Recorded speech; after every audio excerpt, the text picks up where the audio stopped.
Belvedere, Benicia. Actually, can I just check Concord? I don't think I checked your mic. Can you hear us? Hi, Jessica. Can you hear us here in Concord? Yes, thank you. Thank you. Concord,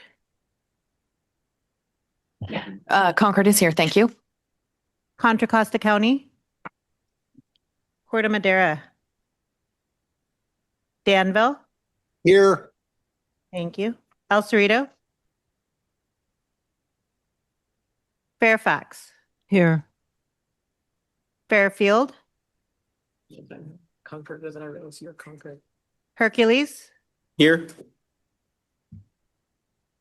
Lafayette, Larkspur. Here. Thank you. Marin County. Here. Thank you. Martinez. Here.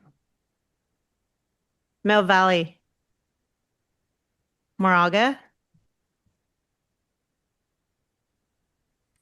The City of Napa. Here. The County of Napa and 4 Napa cities. Here. Novato. Here. Oakley. Oakley's here. Benicia's also here. She just didn't hear her name. Thank you. Pinole. Pittsburgh. Pleasant Hill. Present. Thank you. Richmond. Ross. Here. San Anselmo. San Pablo. San Rafael. San Ramon. Here. Sausalito. Solano County. Yes. Tiburon. Vallejo. Walnut Creek.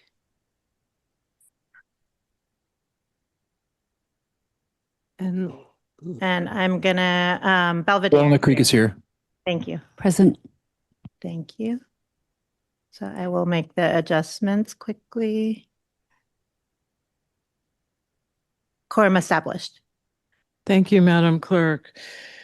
So before I move on to board announcements, I'd just like to say that our board chair, Chanel Scales Preston, has a family medical emergency, so she won't be here tonight.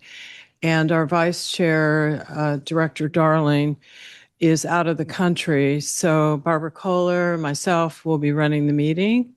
And I want to just remind folks that we're going to follow the procedure that's typically used in city councils, which we will do for board members, 1 round of questions. We'll open it up to public comment, then we'll bring it back for 1 set of comments each, not going back and forth. So we've got kind of what seems like a relatively light agenda, but it could change. And also want to share something from Jane Goodall. You can never get through a single day without having an impact on the world around you. So with that, just want to, maybe as chair of executive committee, I'll just give you a brief update on what we did March 2nd. And Cindy Darling was unanimously voted in to be the vice chair of the executive committee.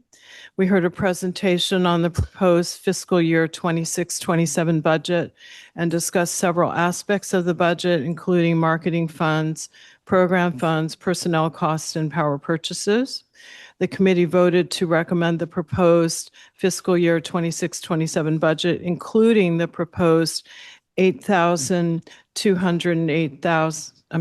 million, that was a little bit of a mix-up, 208,000 program development fund transfer from the operating fund to support customer programs.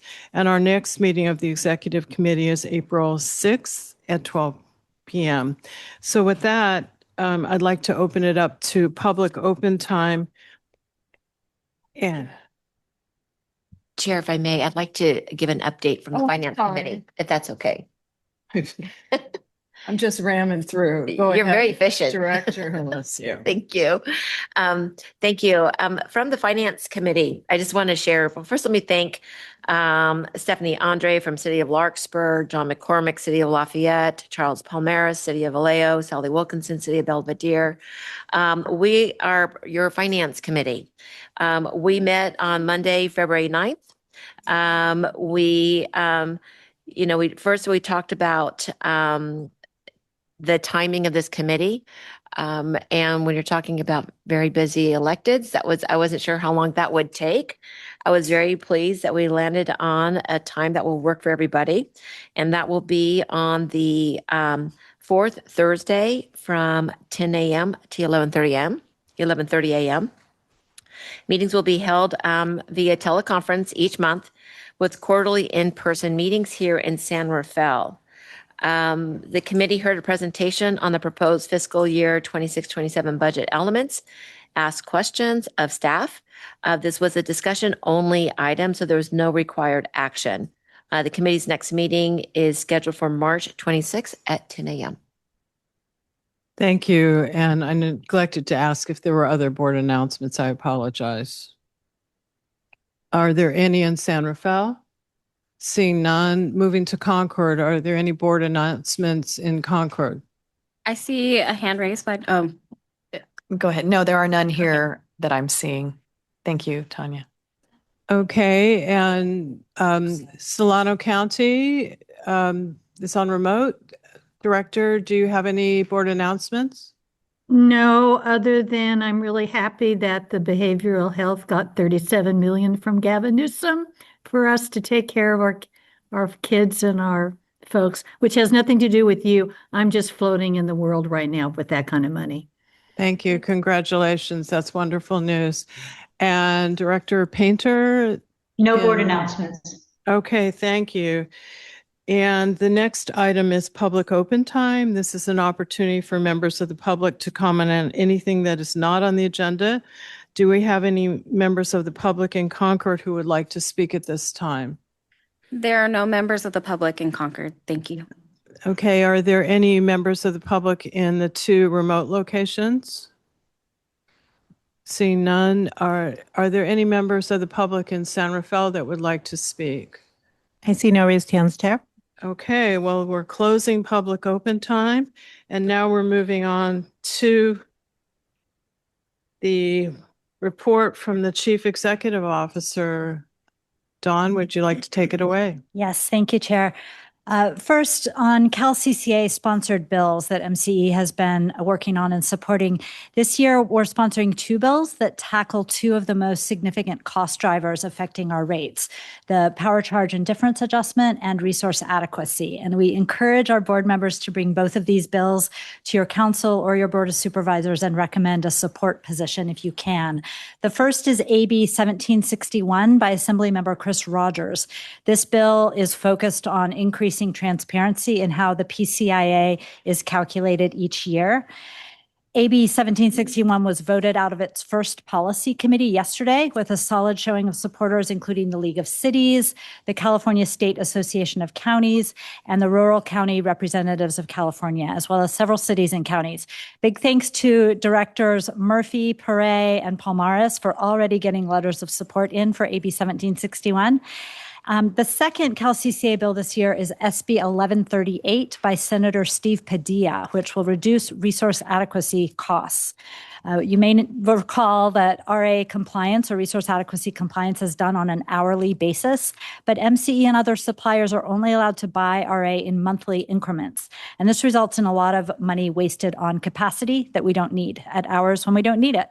This bill simply allows us to transact in hourly slices to match our hourly compliance obligations. Our policy team is also tracking dozens of other bills that just landed impacting the energy sector with a lot of focus on affordability solutions, speeding up the interconnection queue for new renewable resources, continuing progress on electrifying buildings and vehicles, and ways to ensure that growth in data center load doesn't wind up increasing prices for all customers. Next, I wanted to let folks know that every 4 years, MCE submits our energy efficiency plan to the CPUC, and we've just filed our plan for 2028 through 2031, along with a strategic outlook through 2035. Let us know if you want a copy. It's long reading, but the portfolio focuses on cost-effective energy efficiency, electrification, and demand management, while also aligning with current market conditions and focusing funds where they'll have the greatest impact. We're proposing a $65 million portfolio and requesting to increase the cap on equity and workforce development programs from 30% to 35% to better match the needs of our customer base. And we're also proposing a few targeted program expansions, including support for low global warming potential refrigerants and expanding our successful home and multifamily programs into the market rate segment. Then I wanted to highlight in your packet, there is a set of information about customer accounts and participation documents at the very end of your packet, so it's easy to find. It provides the current snapshot along with a year-over-year comparison of MCE customer accounts, participation rates, new enrollments, and opt-outs by jurisdiction. And this was provided at the board's request to allow for regular visibility into program participation and trends. There, you'll notice no substantial change in our non-residential participation and incremental growth in residential customer base, including the Hercules enrollment over the course of last year. This update will be included in the board packet on a regular basis going forward.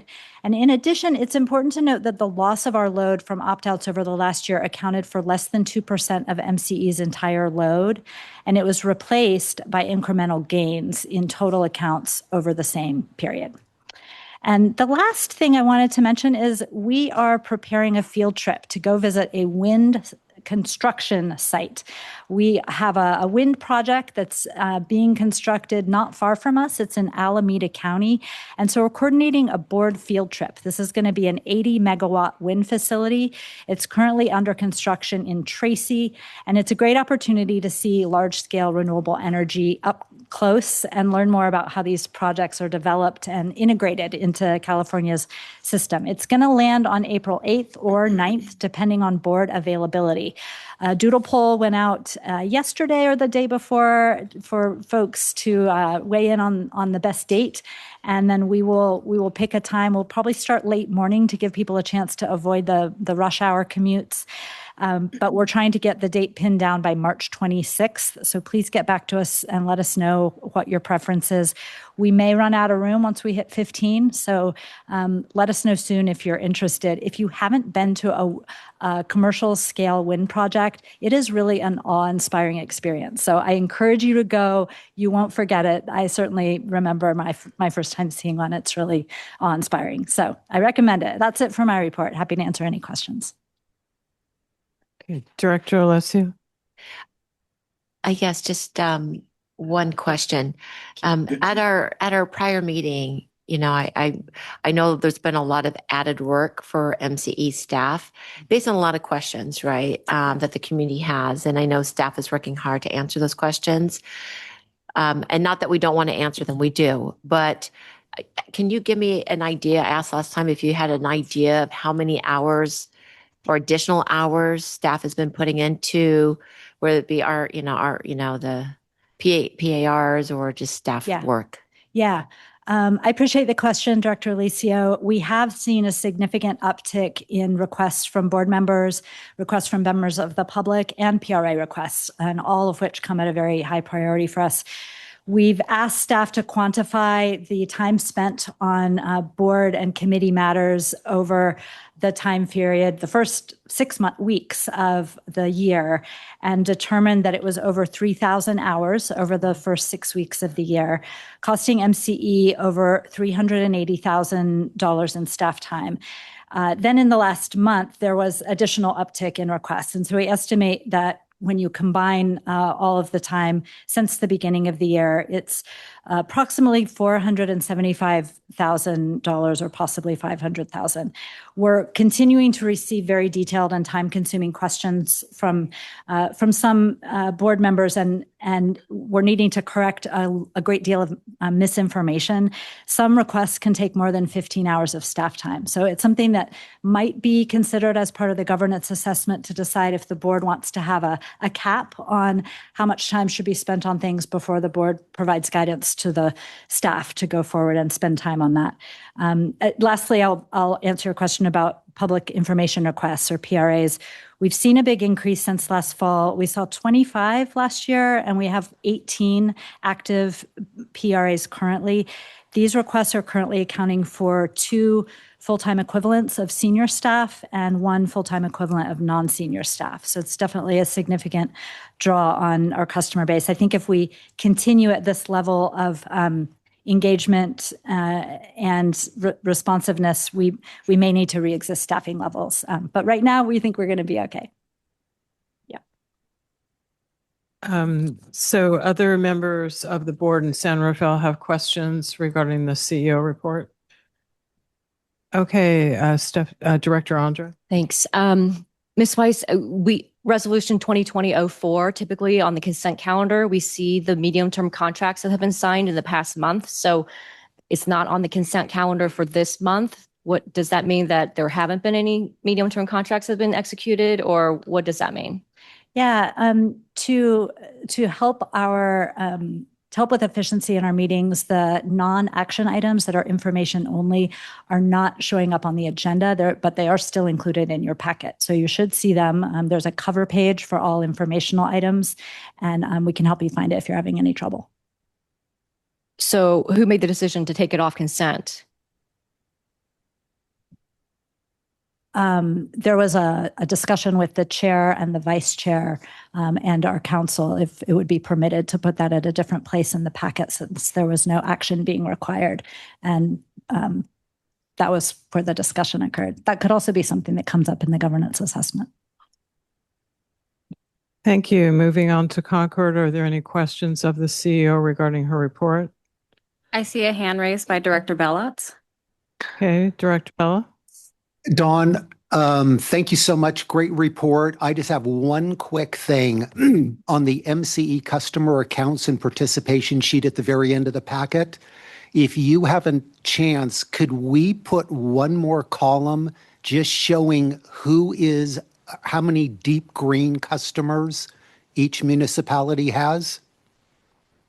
I'm going to defer that to Zay Perrin, our VP of Customer Operations. And I also want to point out that I made an error. I misspoke when I was stating the number of opt-outs over last year. It was not 2%, it was 0.2%. So just wanted to correct that. But Zay, can you respond to that question? Yeah, we can definitely do that. That's not a problem.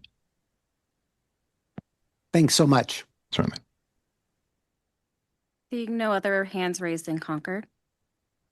Okay, we'll go to the remote locations first, and then we have a question in San Rafael. Anybody in Napa or Solano have questions of the CEO? Okay. No questions in Napa. Thank you. Moving back to San Rafael, Director Thier, you had a question?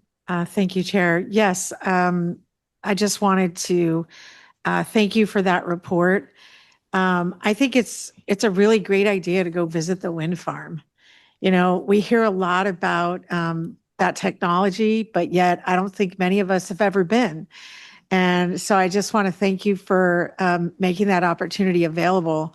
And it's a really good way for us to see what MCE is doing right now and has always done, and kind of why we exist, right? It's finding new alternative, cleaner, greener forms of energy. So thanks for that. And yeah, I hope I get to go, but we'll see.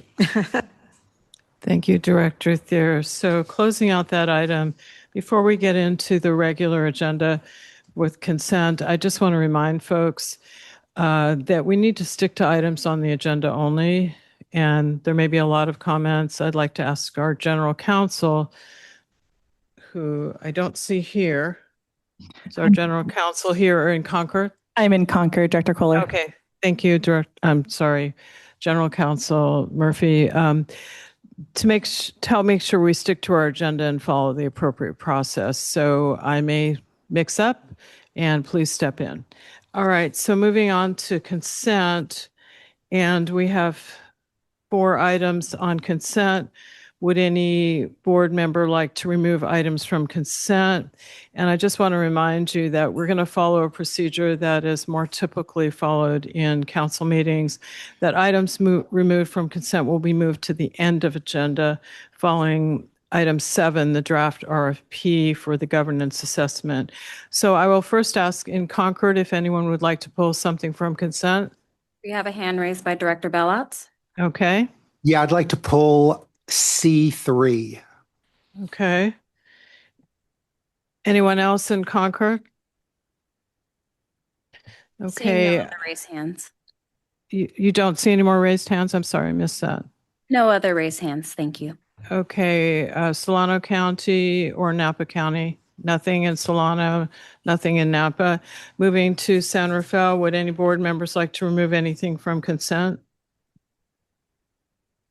Okay, see none, we'll remove item C3 and move that after item 7.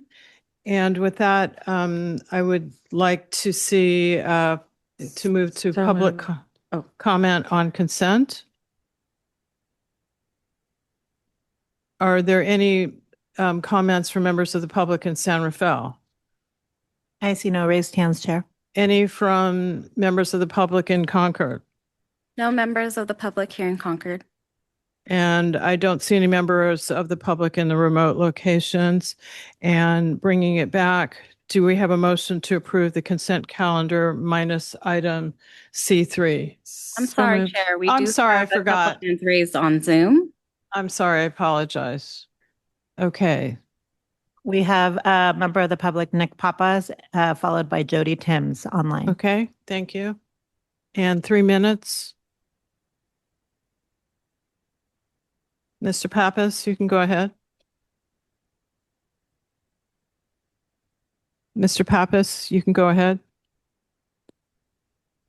You may need to unmute yourself. Thank you, Chair. I just received the unmute notification. I just want to check, are you going to take public comment on the CEO report?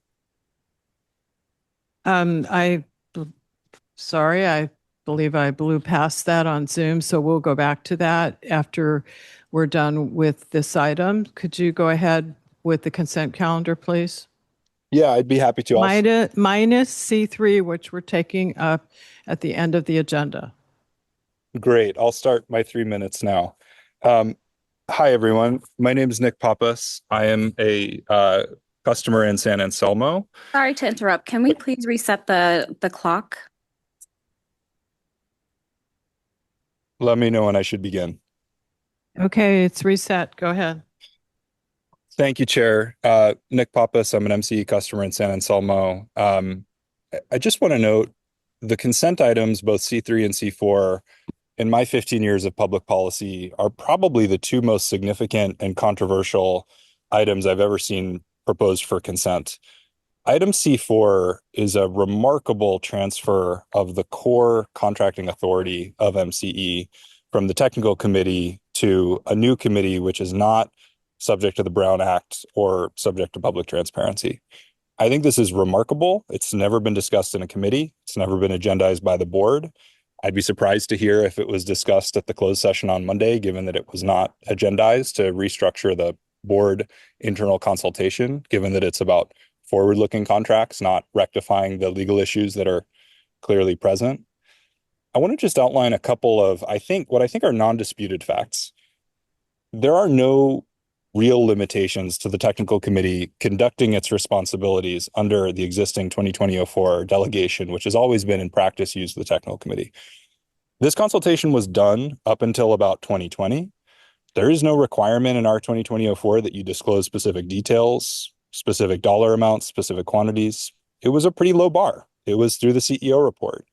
It was done without jeopardizing any market sensitivity.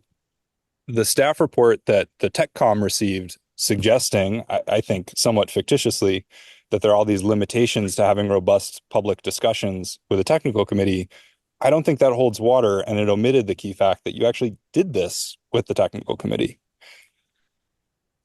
I just want to say MCE, as the core of its brand, its mythology, every meeting with a legislator starts with, we are a public agency, we're transparent, we're responsive to the public's concerns. I understand that some of MCE's short-term contracts are controversial. I've raised some of those concerns. Other members of the public have raised those concerns. We've been asking questions. This item, a really out of nowhere restructuring out of the public eye of MCE short-term contracting, which is the majority of its annual budget, could not be a sharper contrast to MCE's stated mythology of being a public agency responsive to the concerns of community members, particularly about environmental and rate issues. I'm just really quite flabbergasted to see this as a consent item. I would encourage you all to read the memo I wrote documenting extensive issues, not just with the technical committee, but with the, I hesitate to use the word cover up of trying to pretend it's all okay. This is the core of your responsibility as a board, is to oversee these types of contracts. Again, it's the majority of your budget. I hope you'll have at least a discussion about this before you vote it out on consent. Thank you. Thank you. Next speaker is Jody Timms. Hi, Jody Timms, member 350 Marin. I'm speaking on their behalf. I too am quite shocked to see this new committee on a consent calendar. I just don't understand much at all about it. Who decided that such a committee was necessary? How did it get onto consent in this way? How is it that the resolution includes the people who are chosen for the committee? None of this seems very open and transparent to me. And without it being pulled from your calendar, it sounds like may not be any conversation about it in terms of those of us who are interested in the processes that are happening between staff and government and the board and this whole process. I just don't get it. It doesn't make any sense to me. So I don't know. I hope it is discussed in some level other than just voted, yes, let's all go for this, especially given that it has people chosen for it. If the chair and the vice chair or others on the staff recommended such a committee, wouldn't that come before the board for people to be able to say, I'd like to serve on that committee? So it's just all very suspect to me. It does not look transparent, does not look open. And as a member of the public and representing a local nonprofit interested in these issues, I don't understand its placement on the consent calendar. Thank you. Thank you, Ms. Timms. Are there any other members of the public on Zoom? I see no raised hands, Chair. Okay, before we go back to public comment on the CEO report, can we I'm bringing it back for a motion to approve the consent calendar minus C3, which is pulled. So moved. Okay, that was Director Thier. Someone like to second? I'll second Dion Hercules. Thank you. And Madam Clerk, can we have a roll call vote?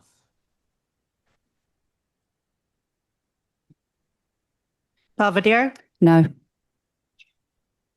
Benicia, Yes. Concord, Yes. Danville, Yes. Fairfax, Yes. Hercules, Yes. Larkspur, No, and because I oppose the interim committee, I think that all contracts should be brought. Okay, forth that's to a the no. technical committee. Thank you. Marin County, Yes. Martinez, Yes. Mill Valley, Yes. City of Napa, Yes. the County of Napa and four Napa cities, Yes. Novato, No. Oakley, Yes. Pleasant Hill, Yes. Richmond, No. Ross, Yes. San Ramon, Yes. Solano County,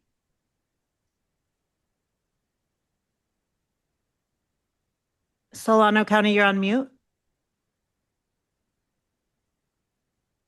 Solano County, we'd like your vote. Could you take yourself off mute? Yes, thank you. Thank No. you. Thank you. Tiburon, Yes. Walnut Creek, Yes. motion carries. This is Manveer from Fairfield. I also vote yes. Thank you. Motion carries. Okay, moving back, I apologize. I missed public comment on the CEO report. Could you, I don't think there's no one in the public here. No one, let's go to Zoom. We have Nick Papas. Okay, Mr. Pappas, go ahead.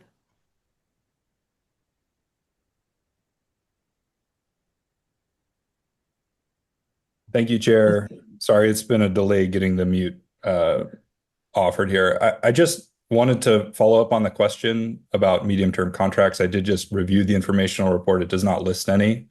So I wanted to confirm that.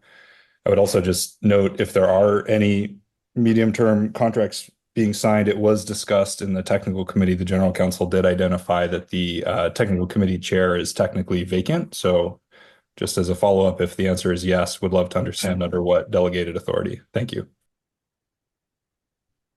Thank you. Dawn, would you like to respond to that? Yeah, I'm not sure if I understood the question, but I did want to clarify in response to what Director Andre brought up. We actually don't have any short-term contracts that we're reporting this month, so it actually probably isn't in the packet. Typically, it would be, but I just got a clarification from Vidi from our Power Resources team on that. But if there was another question in there,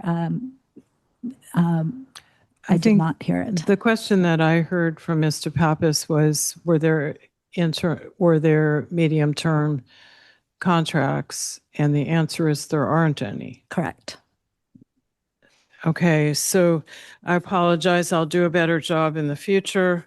Let's move on to fiscal year item 6, and that is the fiscal year 26-27 budget. Maida Strauss, Chief Financial Officer, will be introducing this item.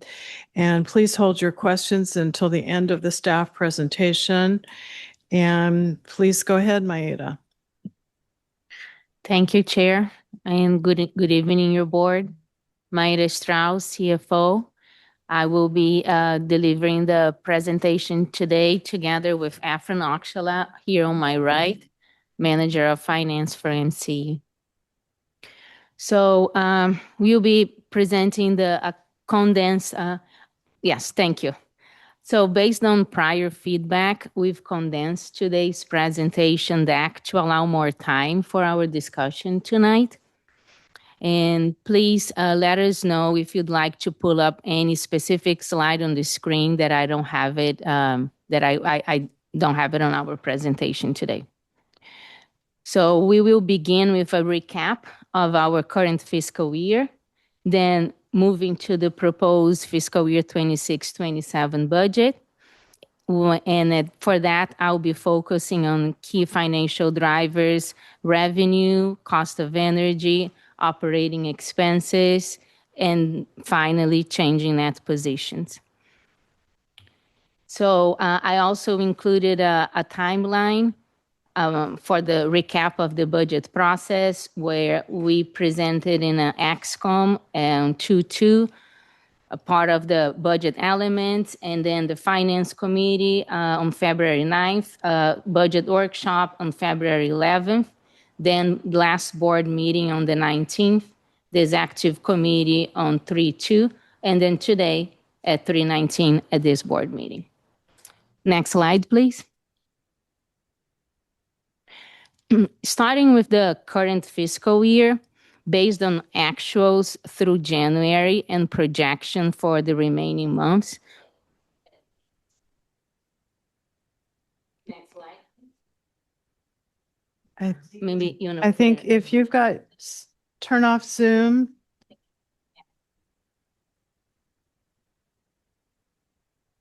Okay, you've turned it off. Thank you, Director Martinez. Please.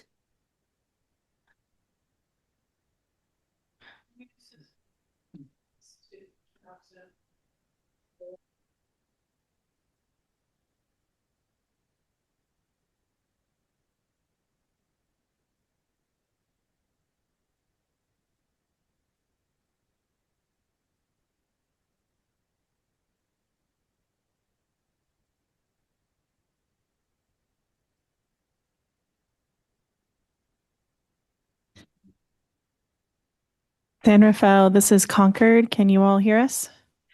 Yeah, we're having a little technical glitch here. We'll start back in a minute. Great. All right, Thank did you have a specific question? Nope, just checking in. Thank you.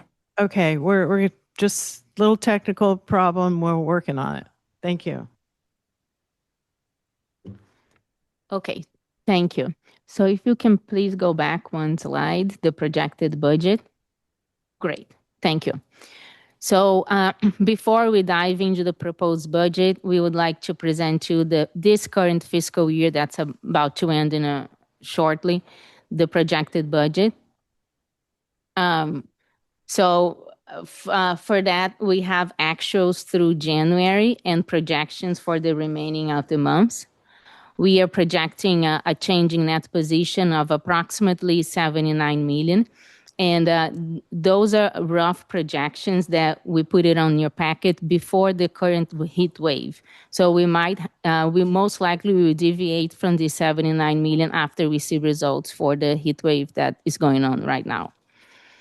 So taking from the projections, the numbers that we have on the screen, it is above budget, and primary reason is that approximately 36 million in costs were shifted from the prior fiscal year due to the earlier deliveries that made the previous fiscal year we come in below budget. So it was transferred, and this year we are coming above budget. So that's the main drive. Second is lower than expected cost of energy and revenues coming, even though revenues are a little bit slighter below forecast. In addition to that, some favorable market conditions, including mild weather, again, before obviously the heat wave that's going on right now, and also portfolio optimization that we have been working on. So this is positioning as well to possibly strengthen our operating reserve fund for this year. Next slide, please.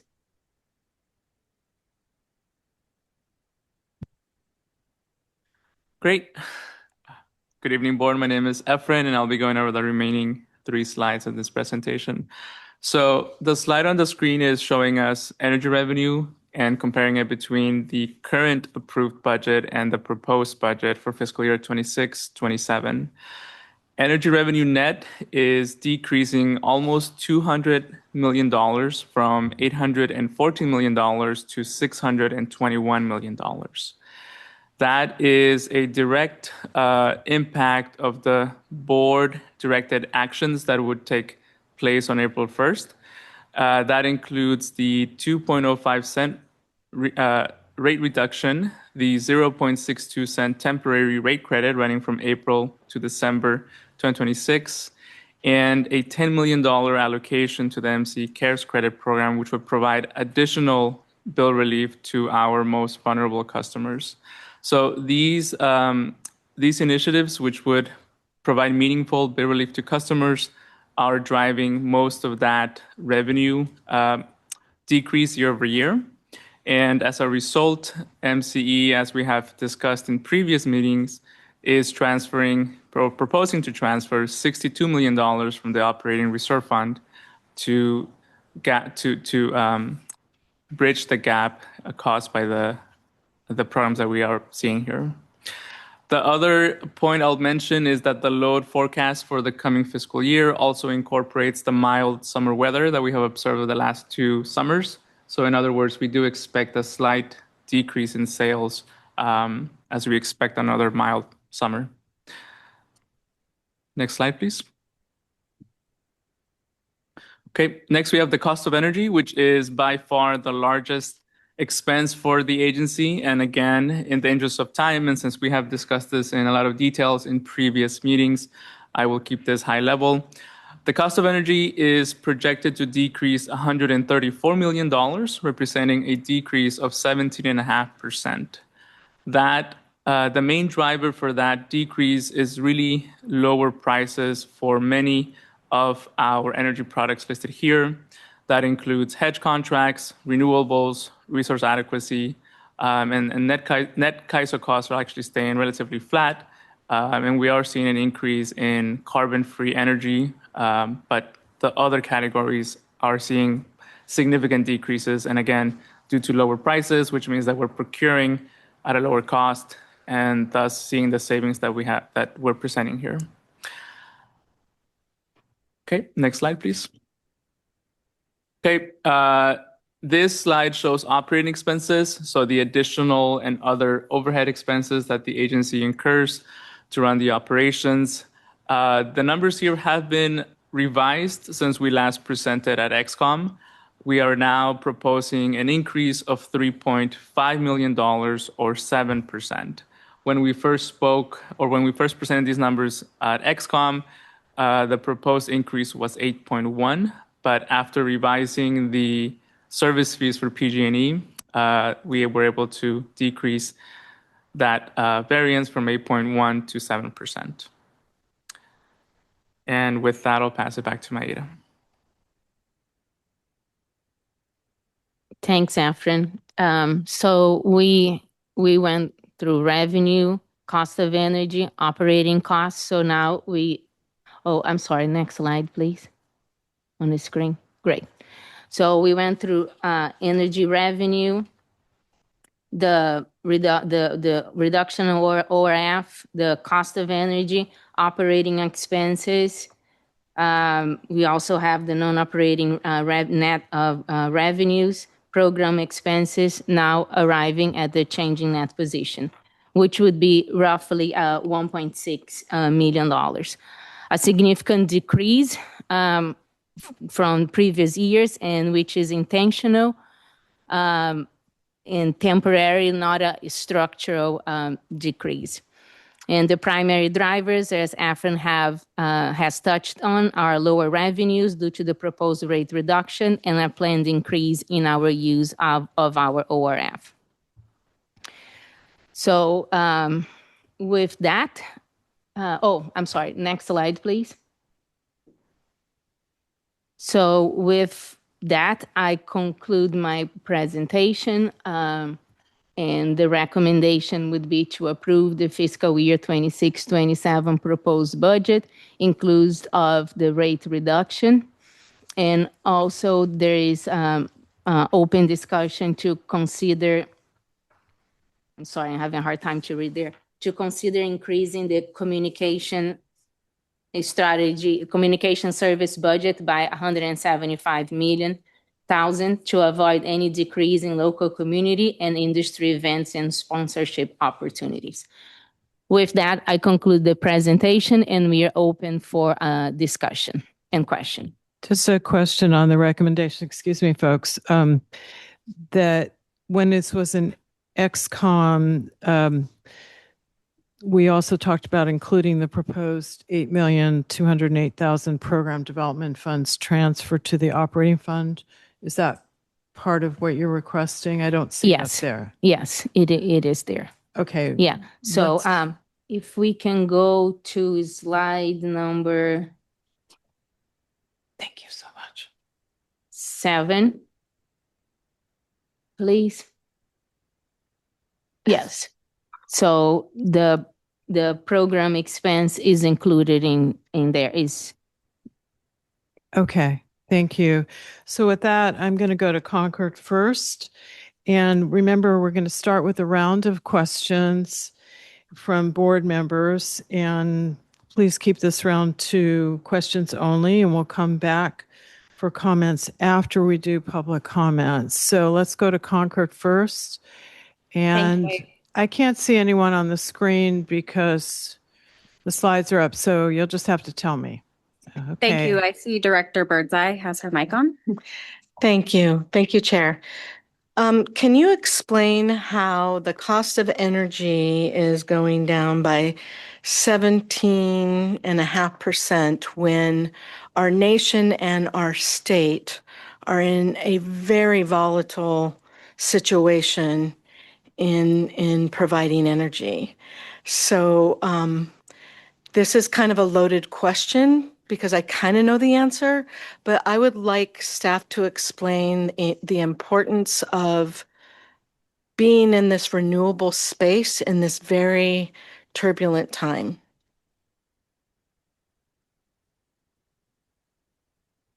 Thank you for the question.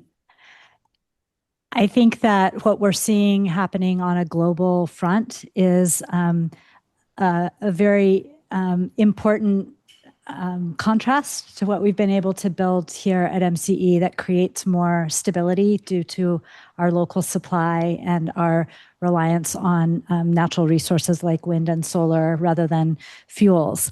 I think all of us here on the board share an interest in creating stability through our procurement practices and also shifting, making a transition to cleaner supply on behalf of our communities while keeping prices stable.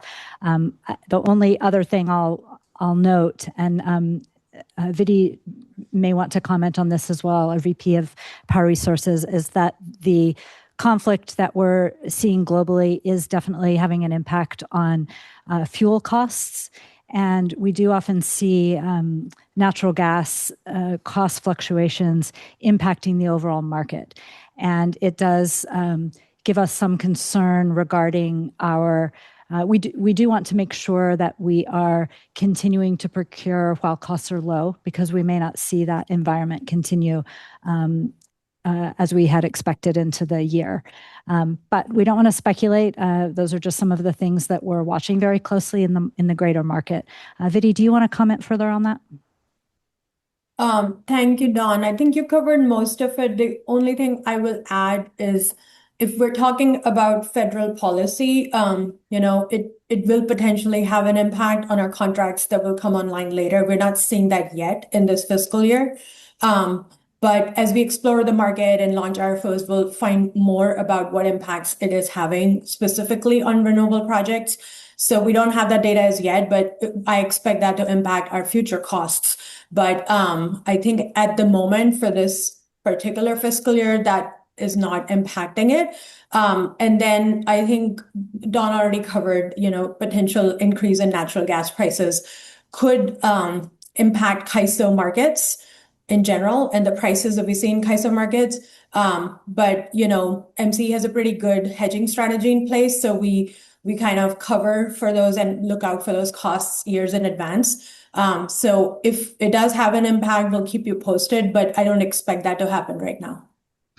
Thank you from your director that represents a community that has a closing refinery.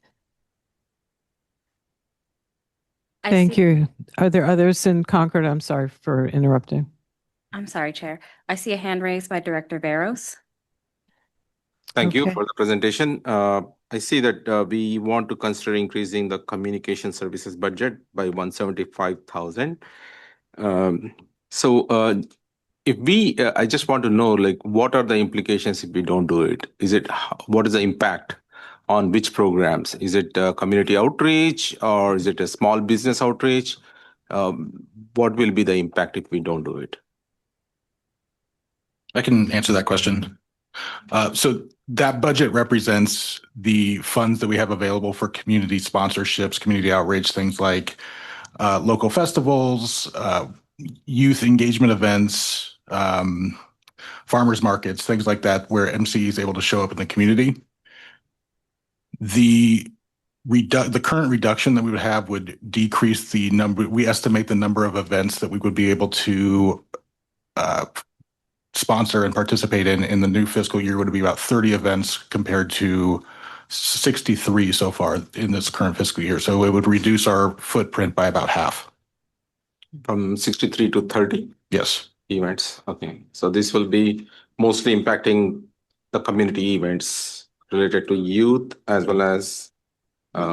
for example, yes. We do have, a few events that we've sponsored this year include the Marin Green Homes Tour, the Concord Music and Market Series, the Solano RCD Watershed Program, which is a youth educational event, and the Napa EV and e-bike show. So it's a wide range of events that we participate in. But yeah, it would reduce the exposure by about half. So you think it is significant impact, or is it something we can absorb impact? What kind of impact do you think? Impact in terms of? Like community outreach. the I will say mission? qualitatively, we get very good feedback from these events and participation in these events, and it is one of our most well appreciated outreach efforts that we hear from community members. So the reduction will show up in the community, and we will have less of a visible presence. Oh, so it's significant. I would say it's significant, yes.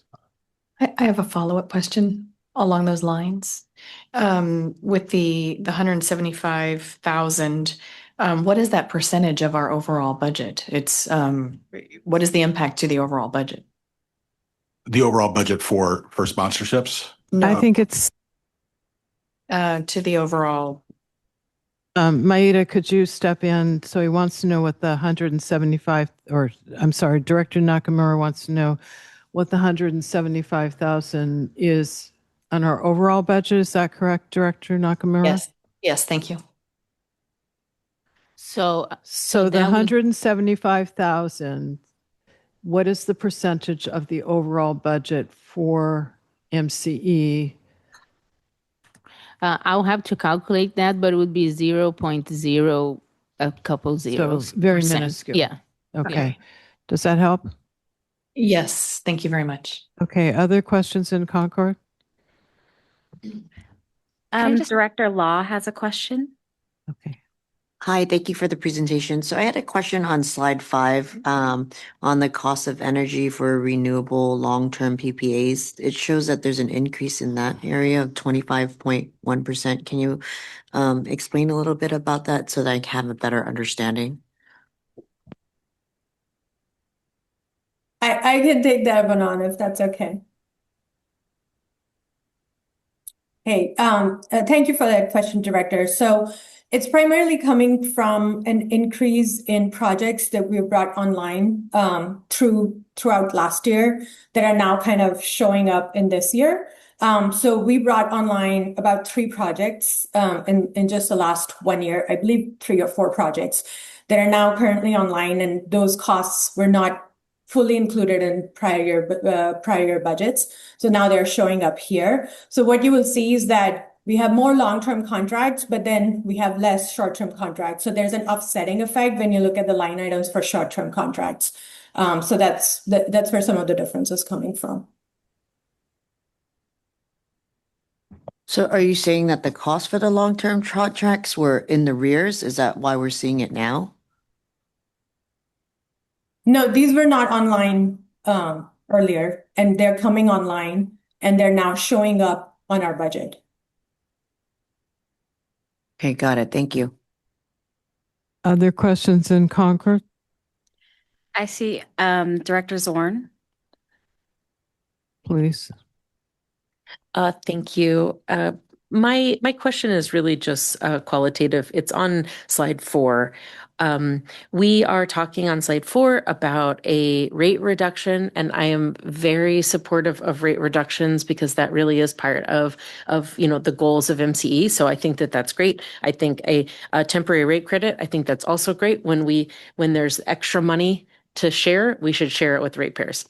I love that. The qualitative comment is just that the proposed fiscal year 26-27 budget includes a $62 million transfer from a reserve fund. And I feel like on the same slide, that seems counterintuitive that we're both cutting rates and then also digging into our reserve. So I just wanted to point that out and ask if anyone wanted to speak to that.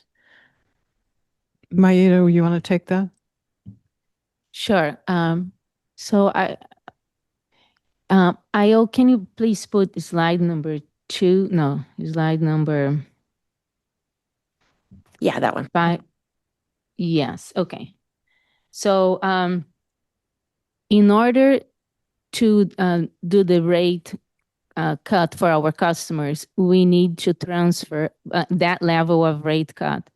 It's above cost of service.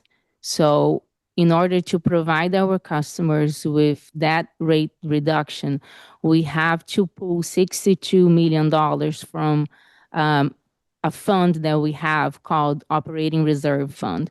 So we have been establishing this fund for a few years now, exactly with the purpose of, and it is what is happening right now, a time that we need to reduce our rate below cost of service.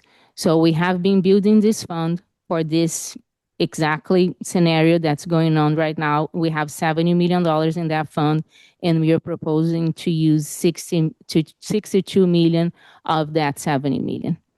Does that answer your question? Anything else you need, Director Zorn?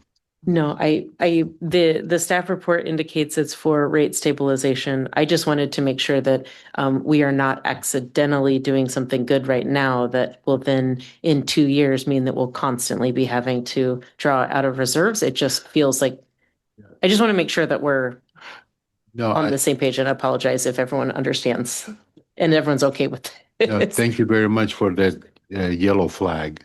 Really appreciate that, because the level of the ORF that we have now, it took us about 6 years to build it up, because it's tied to a formula that is accepted by the board on how much we can shift net revenues. So the way we are using it now, it is actually by design, without dipping into the so-called basic reserves, the days of cash on hand. Doing it more than once will not be sustainable, because it's like Maida said, we would be recovering lower than our cost. So therefore, we need to supplement it with additional cash. Director Barros has another question. Yeah, Okay. piggyback on that reserve question. So, so thanks for the explanation, the reason why we built this. And so do we have a plan for replenish it for the future? Yes, that's, Maida, I don't want to steal your thunder. May I answer this question? Go ahead, Viken. Okay, thank you. Please. So, we, knock on wood, we are, like Maida explained, we are getting ready to finish the fiscal year in a much better footing than we thought we would be about 3 to 4 months ago, based on the cost of energy, the load, the interest income that we got from our investments, and some really great work that the procurement work has done in settling some contracts. So altogether, we are expecting to be much healthier than anticipated. And Maida and I are planning to bring something for board consideration on how to replenish it once we are getting ready to close the fiscal year. And what do we do with the net income of the time that we are in now, when we are in next fiscal year? That is the time where the board can decide what to do with the net revenues. Hopefully, we could be able to replenish about half again. Awesome. At least you have the plan. That's yes. Yep. Thank you. Sure. Thank you. Any more questions in Concord? Okay, I want to move to the I remote. see Director Bailey has a question. I'm sorry, Chair. Thank you. I did. Thank you. I guess first sort of a mini comment, just that the tech committee did have this very extensive conversation about this. I wondered if staff could just help for those who weren't in that committee meeting. So we're moving 62, I think, million, but the fund has approximately 70 million. Can we just kind of just restate that so that folks understand that part? Yes, that's correct. 62 from 70 million.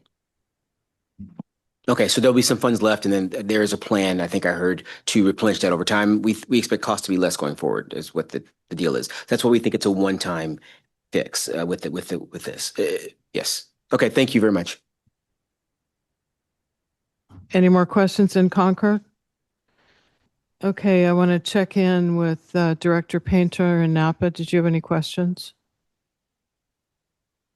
Yes, thank you. I have a couple of hopefully relatively quick questions. On the 175,000, those are programs that we do on a regular basis, and I will say in Napa we greatly appreciate them. Kind of surprised that it wasn't already in the budget.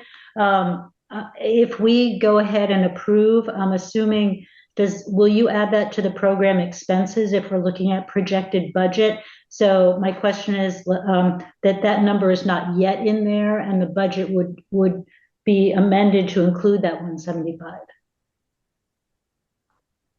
Maida? So Director, the 175 is communications budget. It's not directly program expenses. It's more on sponsorships in our communities. So it's not directly related to programs. Well, I guess wherever it would go on our projected budget, it's not there yet. So we will be adding it to a category, if not program expenses, operating expenses. I'm assuming it's not there because you're asking us to add it. Yes, that is correct. We would, if this is approved, we would use part of the contingency line for the 170,000. So we have 1.5 million in the contingency line, and we would use that. Okay, so we will add that back in with the final budget. And then my second question kind of comes back to what we all tend to worry about in terms of just volatility in general. I think the work that's been put into the budget is really robust. Could you remind me what our update schedule is in terms of looking at budget versus actual? Do we get a quarterly report back as we check in? What does that schedule look like? So today we have the projected budget with actuals through January and projections for February and March. We will close the books by summer, and that's when we start our audit, and then we will bring that to the board. But before that, we post quarterly unaudited financials in our website regularly. Okay, it's just for us as a board to make sure we're aware of looking at those budget versus actual that you will be providing. Thank you very much. Those are my two questions. Sure, and I apologize. I forgot a very important one. Besides the posted financials, it's the quarterly treasurer's report that I send every quarter to the board. So you'll be receiving in about a month and a half the next one. Okay, thank you. Director Brown, did you have any questions? No, thank you. So moving on to San Rafael, I'm going to look to my left. Do we have any questions? Director Perret? Thank you, Mayura, for this great report and for the staff report. Just a question on the CARES credit. We currently are budgeting for 10 million. If we were to increase that amount, where would you recommend we pull that funding from, and where would we take it from? From our ORF. From the ORF. Yeah. Great, thank you. Other questions? Director Wilkinson? Thanks for the report, Maida.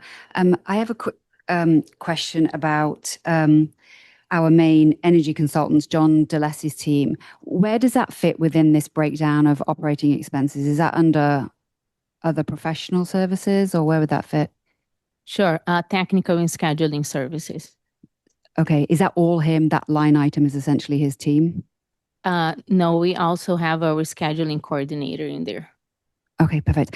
And then a question I had there is more about process, because I think MCE is pretty atypical by having their main energy procurement, some of it out of house rather than in-house through John DeLessie's team. And my question there is from a risk management perspective, if John and his team got hit by a bus tomorrow, do we maintain all of that modeling and data and analytics in-house so that the in-house team could pick it up immediately? We do. So I guess a second question there is there over time there an intention to bring all of that in-house to be in line with other agencies? Okay, that's off topic from the budget. I think the answer was we own the data, so we do own it, but that's off topic from the budget. So you can follow up offline.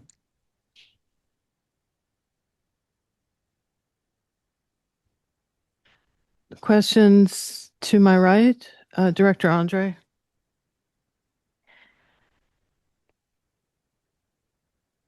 Maida, I think you mentioned in the past that we had some personnel savings from this fiscal year. Do you know how much that would be? So we did have some personnel savings up to December 31st. That's when I spoke last ExCom board meeting. But now after we had the accruals of our benefits and retention plan, we are pretty close to budget. So we don't have a lot of savings at the moment with preliminary numbers of January.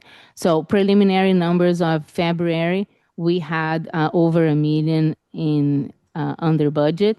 And now in January, we are very close to budget. Now in January. Okay, so as of February, you had about $1 million in savings. As December. As of December. Okay, so as of December, you had about $1 million in savings in personnel costs. Yeah. But then as of February, you're now. We are very close to budget. And is that because of the merit increases and the bonus payments that were implemented in January?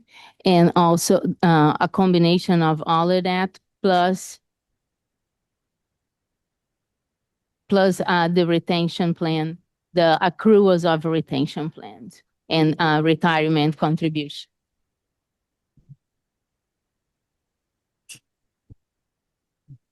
Maybe just wait a second. I think the air conditioning isn't working though, so if we close all the windows, we may get very hot.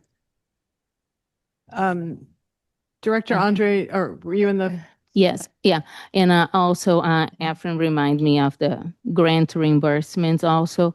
They are coming, the reimbursements are coming below budget.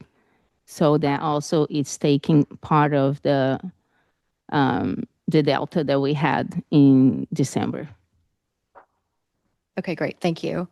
And then my next question is about the energy costs. Isn't it true that our short-term and our resource adequacy energy costs are decreasing because, we signed some high-priced contracts in fall of 2024, and so those contracts are rolling off. And as they're rolling off, we're signing, the market has reverted to historic norms, and so the energy prices for those products have come down, and that's why our energy prices are coming down. Is that correct? That's correct. Okay, great. And then my last question on personnel. I don't know which slide this is, but this is the one with the headcount and the department positions. I don't know if you can put that on it's page 57 in the packet, in the PDF packet. When I look at the org chart. I'm just telling our staff that's slide 16. Oh, okay, sorry. When I look at this org chart, it feels, the core business of the agency is procuring energy and delivering it to our customers. And we have 12 people 10 people in the power resources. I'm sorry, 17. Going to 12. I think it's the slide before that. Okay, yeah, this one. So in power resources, we currently have 10 people going to 12 people with the new hires, but we have 50 people at the top in public affairs, legal, and customer programs, when our core business is really around energy procurement and delivery of energy to our customers. So I would like to just understand why our organization is structured this way, and on a longer term basis, as we as a board are trying to figure out where to invest our dollars.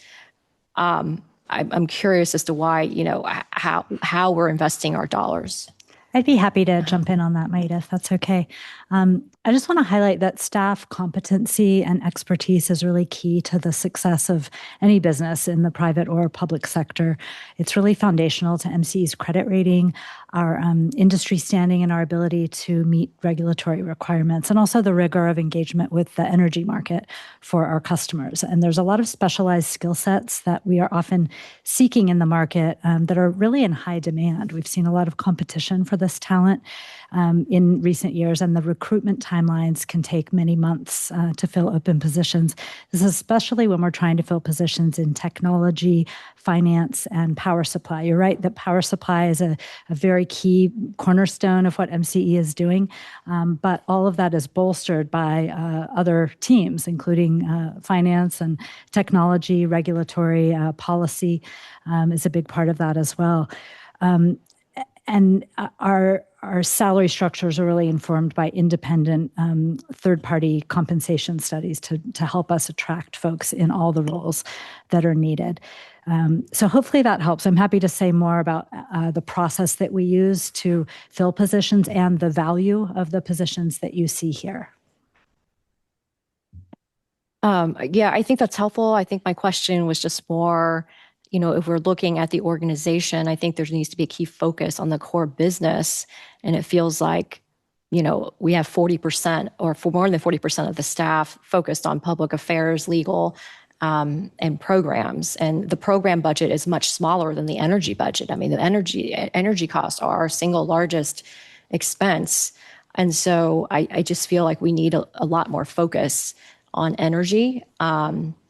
And to, the prior director's question, to the extent that we are contracting externally for some of these services, particularly the risk management piece of it, I think that's a real risk to this organization, and that we need to think about it from a more, the board needs to think about what it is that we outsource and what it is that we do in-house and the costs of that. Director Andre, we're asking questions, and we're asking questions about the budget. I think you're getting into areas that are important but not specific to the budget. And I would say that some of us have asked, as we go through the governance assessment, phase 2 would be looking at the organization as a whole.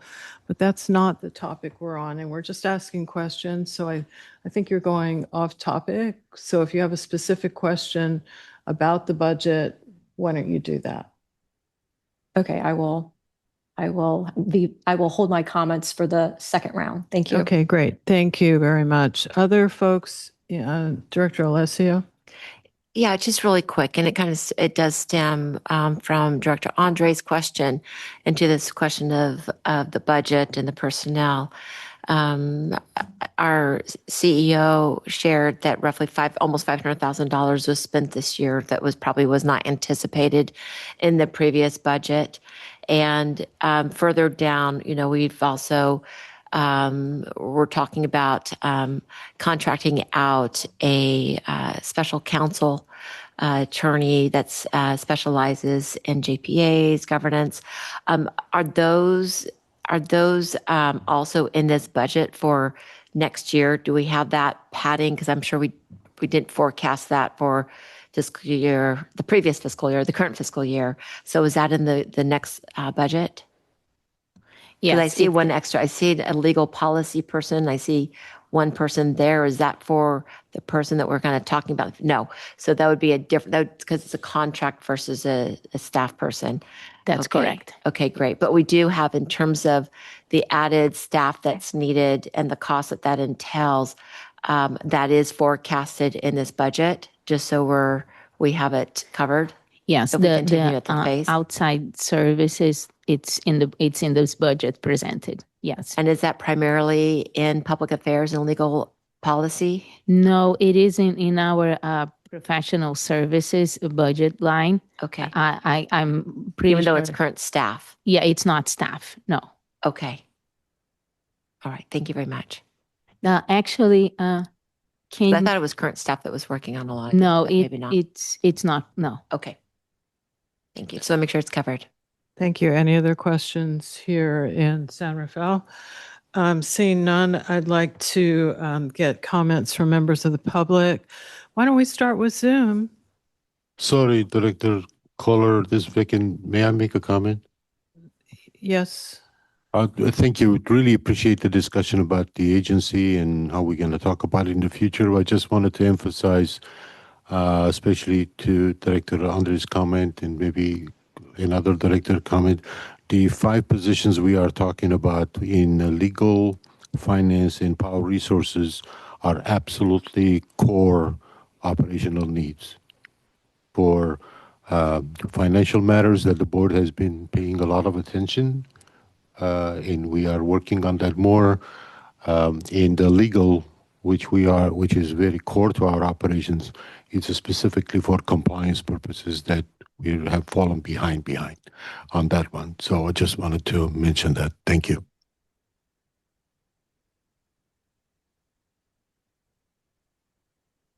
Yes, we have member of the public Nick Papas and Jody Timms.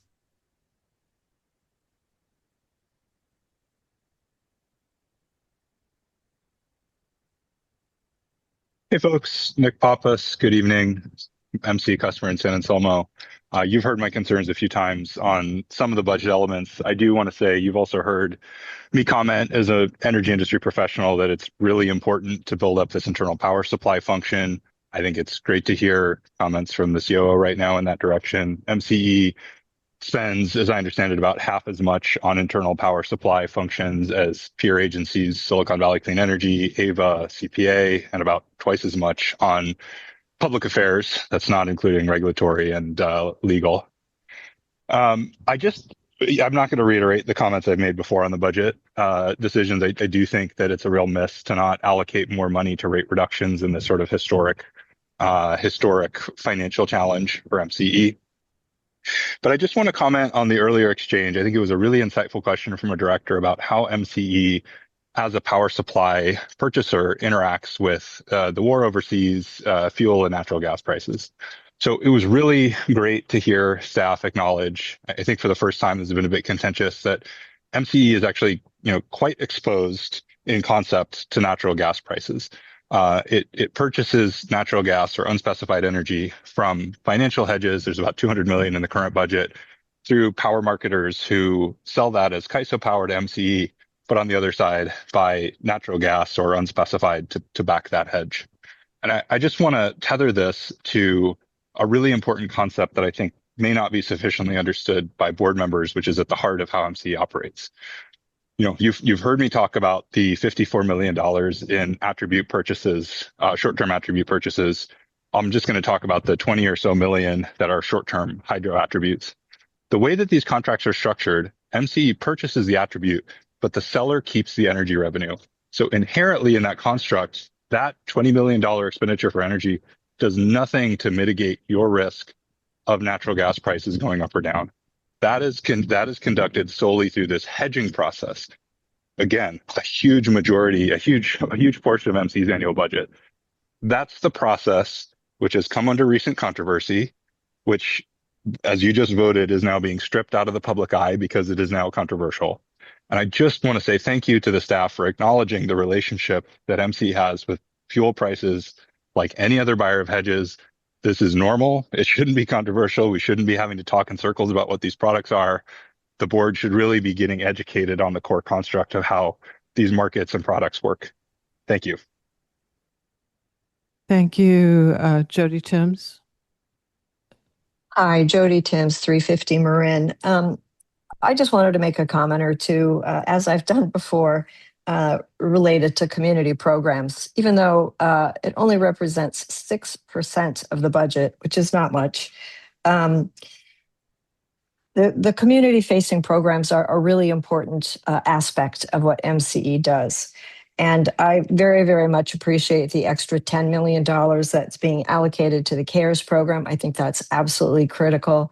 And I remember, I believe it was at the January board meeting, it began with some public comment from a woman who had bought an EV low income and had no idea that the EV rebate was no longer funded and hasn't been funded for several months. And I just would like to make a request that over this next year, if it's at all possible, to allocate another $1 million back into the EV program, should there be a demand for it, which there was clearly before. And given the situation that is that gasoline driving cars are facing with prices and affordability these days, I think there may be an uptake in EV purchases, even by low income people. And I think that program should continue to be funded, and potentially maybe 1 million or 2 million, if it's needed, could come from that 79 million that's going to the operating reserve fund. I just really want to advocate. It's, as we know, transportation is one of the highest greenhouse gas emissions sectors. And it's something that we're always advocating for, encouraging people to move to hybrids and EVs and e-bikes, et cetera. And it would be helpful if those people, especially low income, have a bit of a rebate. We're not going to see it from the federal level. We're sure of that. Unlikely from the state. So I just want to make a plea for keeping an eye on some of these community-facing programs that are very, very important as part of the work that MCE's doing. Thank you. Thank you. Before we go, I just want to mention, then I'll ask Dawn, the XCOM actually approved the sixth agreement with the company to include EV rebates for low-income folks, and it was to the tune of about $1 million. Dawn, do you want to speak to that? Do I have that incorrect? I'd like to turn to Alice to speak to that. Alice, I believe you're with us. Yes, I'm here. Hi, this is Alice Havener-Dotton, VP of Customer Programs.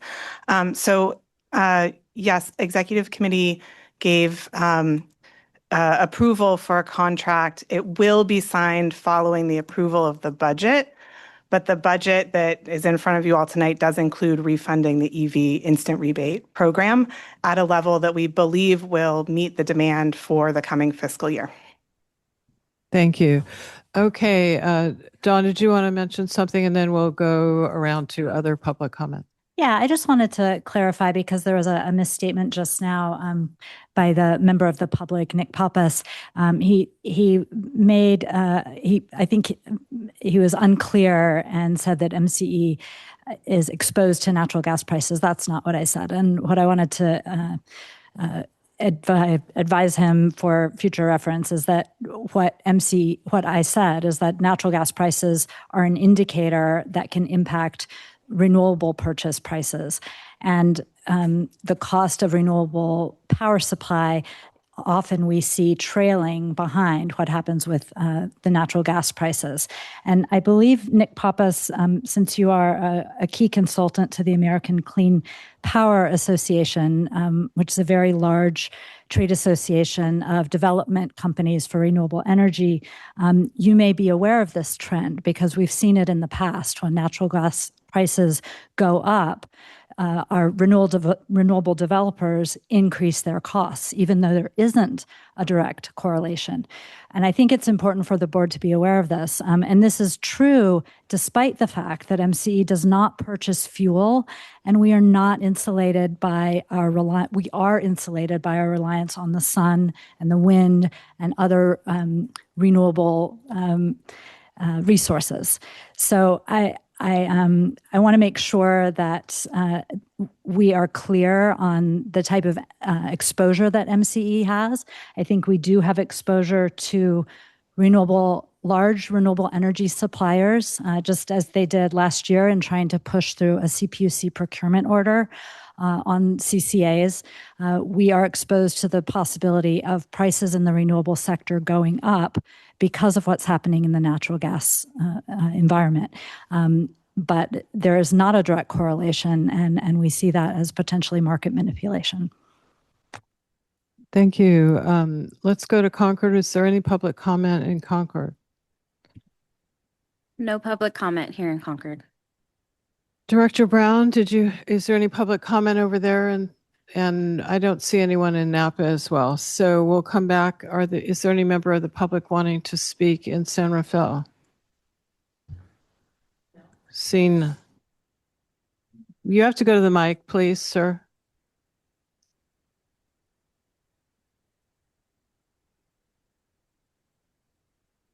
I would say that to hedge against this, excuse me, I'm Joe Barber. I'm a ratepayer, a neighbor, and an economist who's worked in energy issues for about a decade. I would say that it's great that there is a rate reduction from the reserve fund, but I would just suggest that the next time that there are surpluses in the reserve fund, that they be used to purchase and invest in green generation locally, and which would be a better hedge in the long term against the vagaries of global markets if any generation was more directly tied to MCE. Thank you. Thank you. And no, I've heard that Nick Pappas, he's already spoken in public comment. He has his hand raised again in Zoom, but we've already finished with public comment. So I'll bring it back to the board here, and we'll have one round of comments each. And since I believe I started in Concord last, let's start in San Rafael.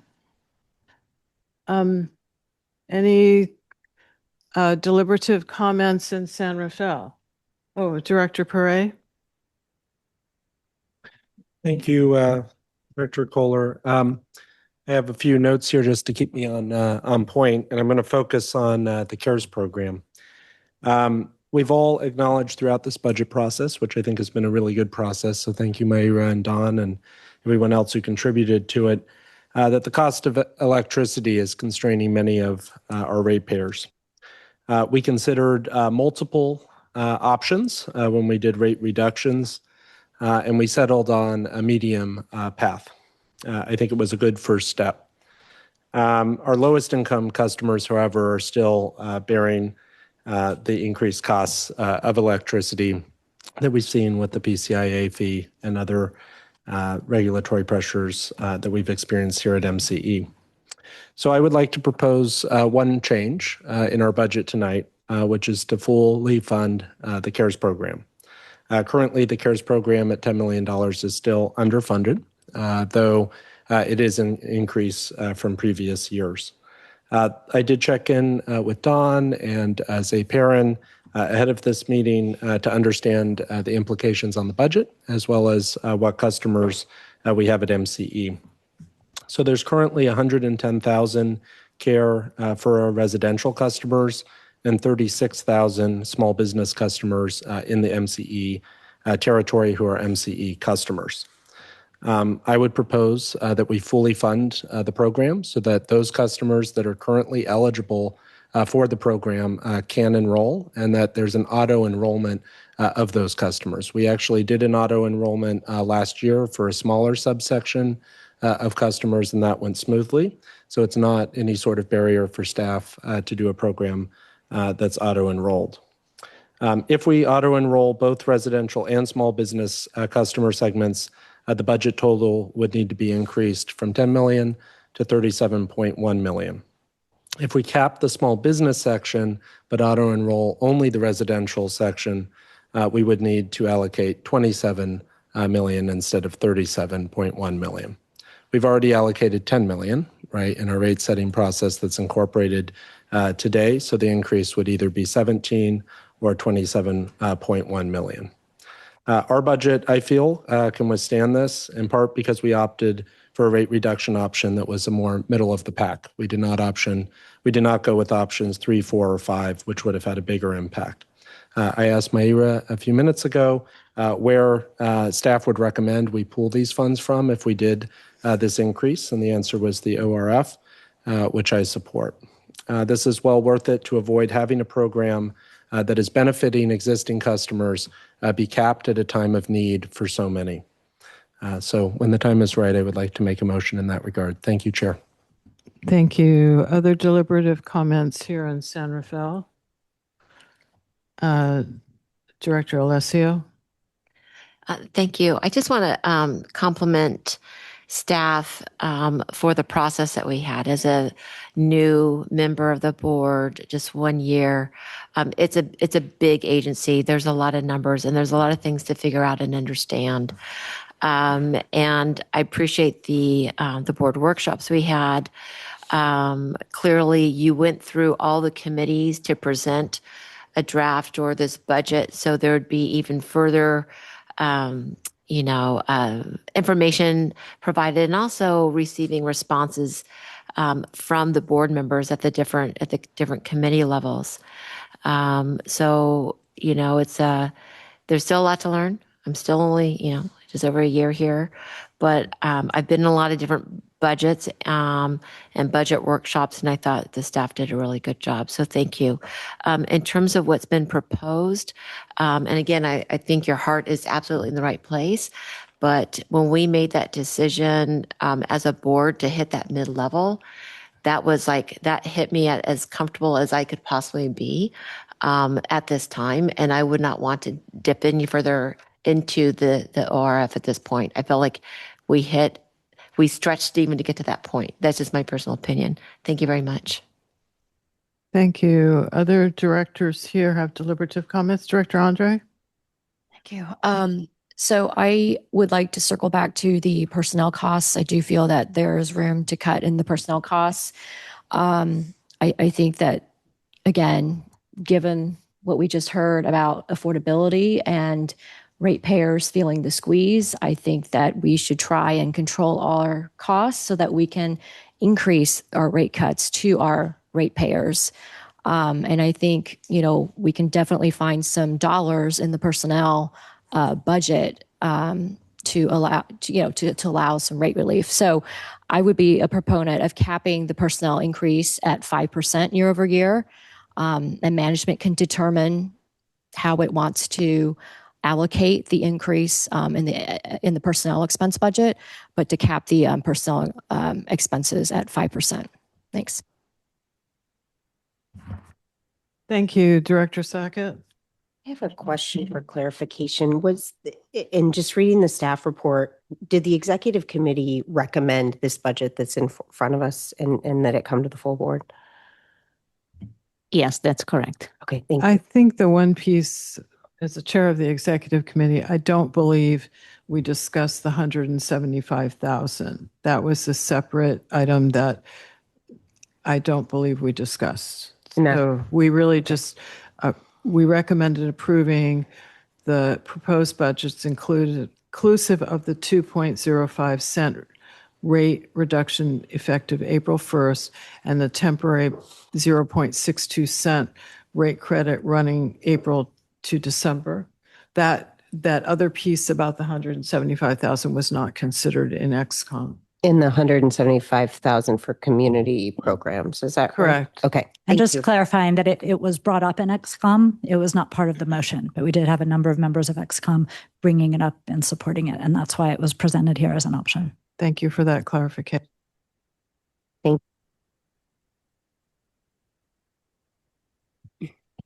Thank you. And thank you to staff for the ton of work that has gone into this. I do appreciate it. I would echo some of the comments around compensation in aggregate. For all of us, we generally sit on agencies that are constrained by the tax dollars that we get in. And so we have to be very conservative with compensation increases. And we're in an unusual position here that that's not the case. And we're only constrained by the rates that we're willing to levy on our customers.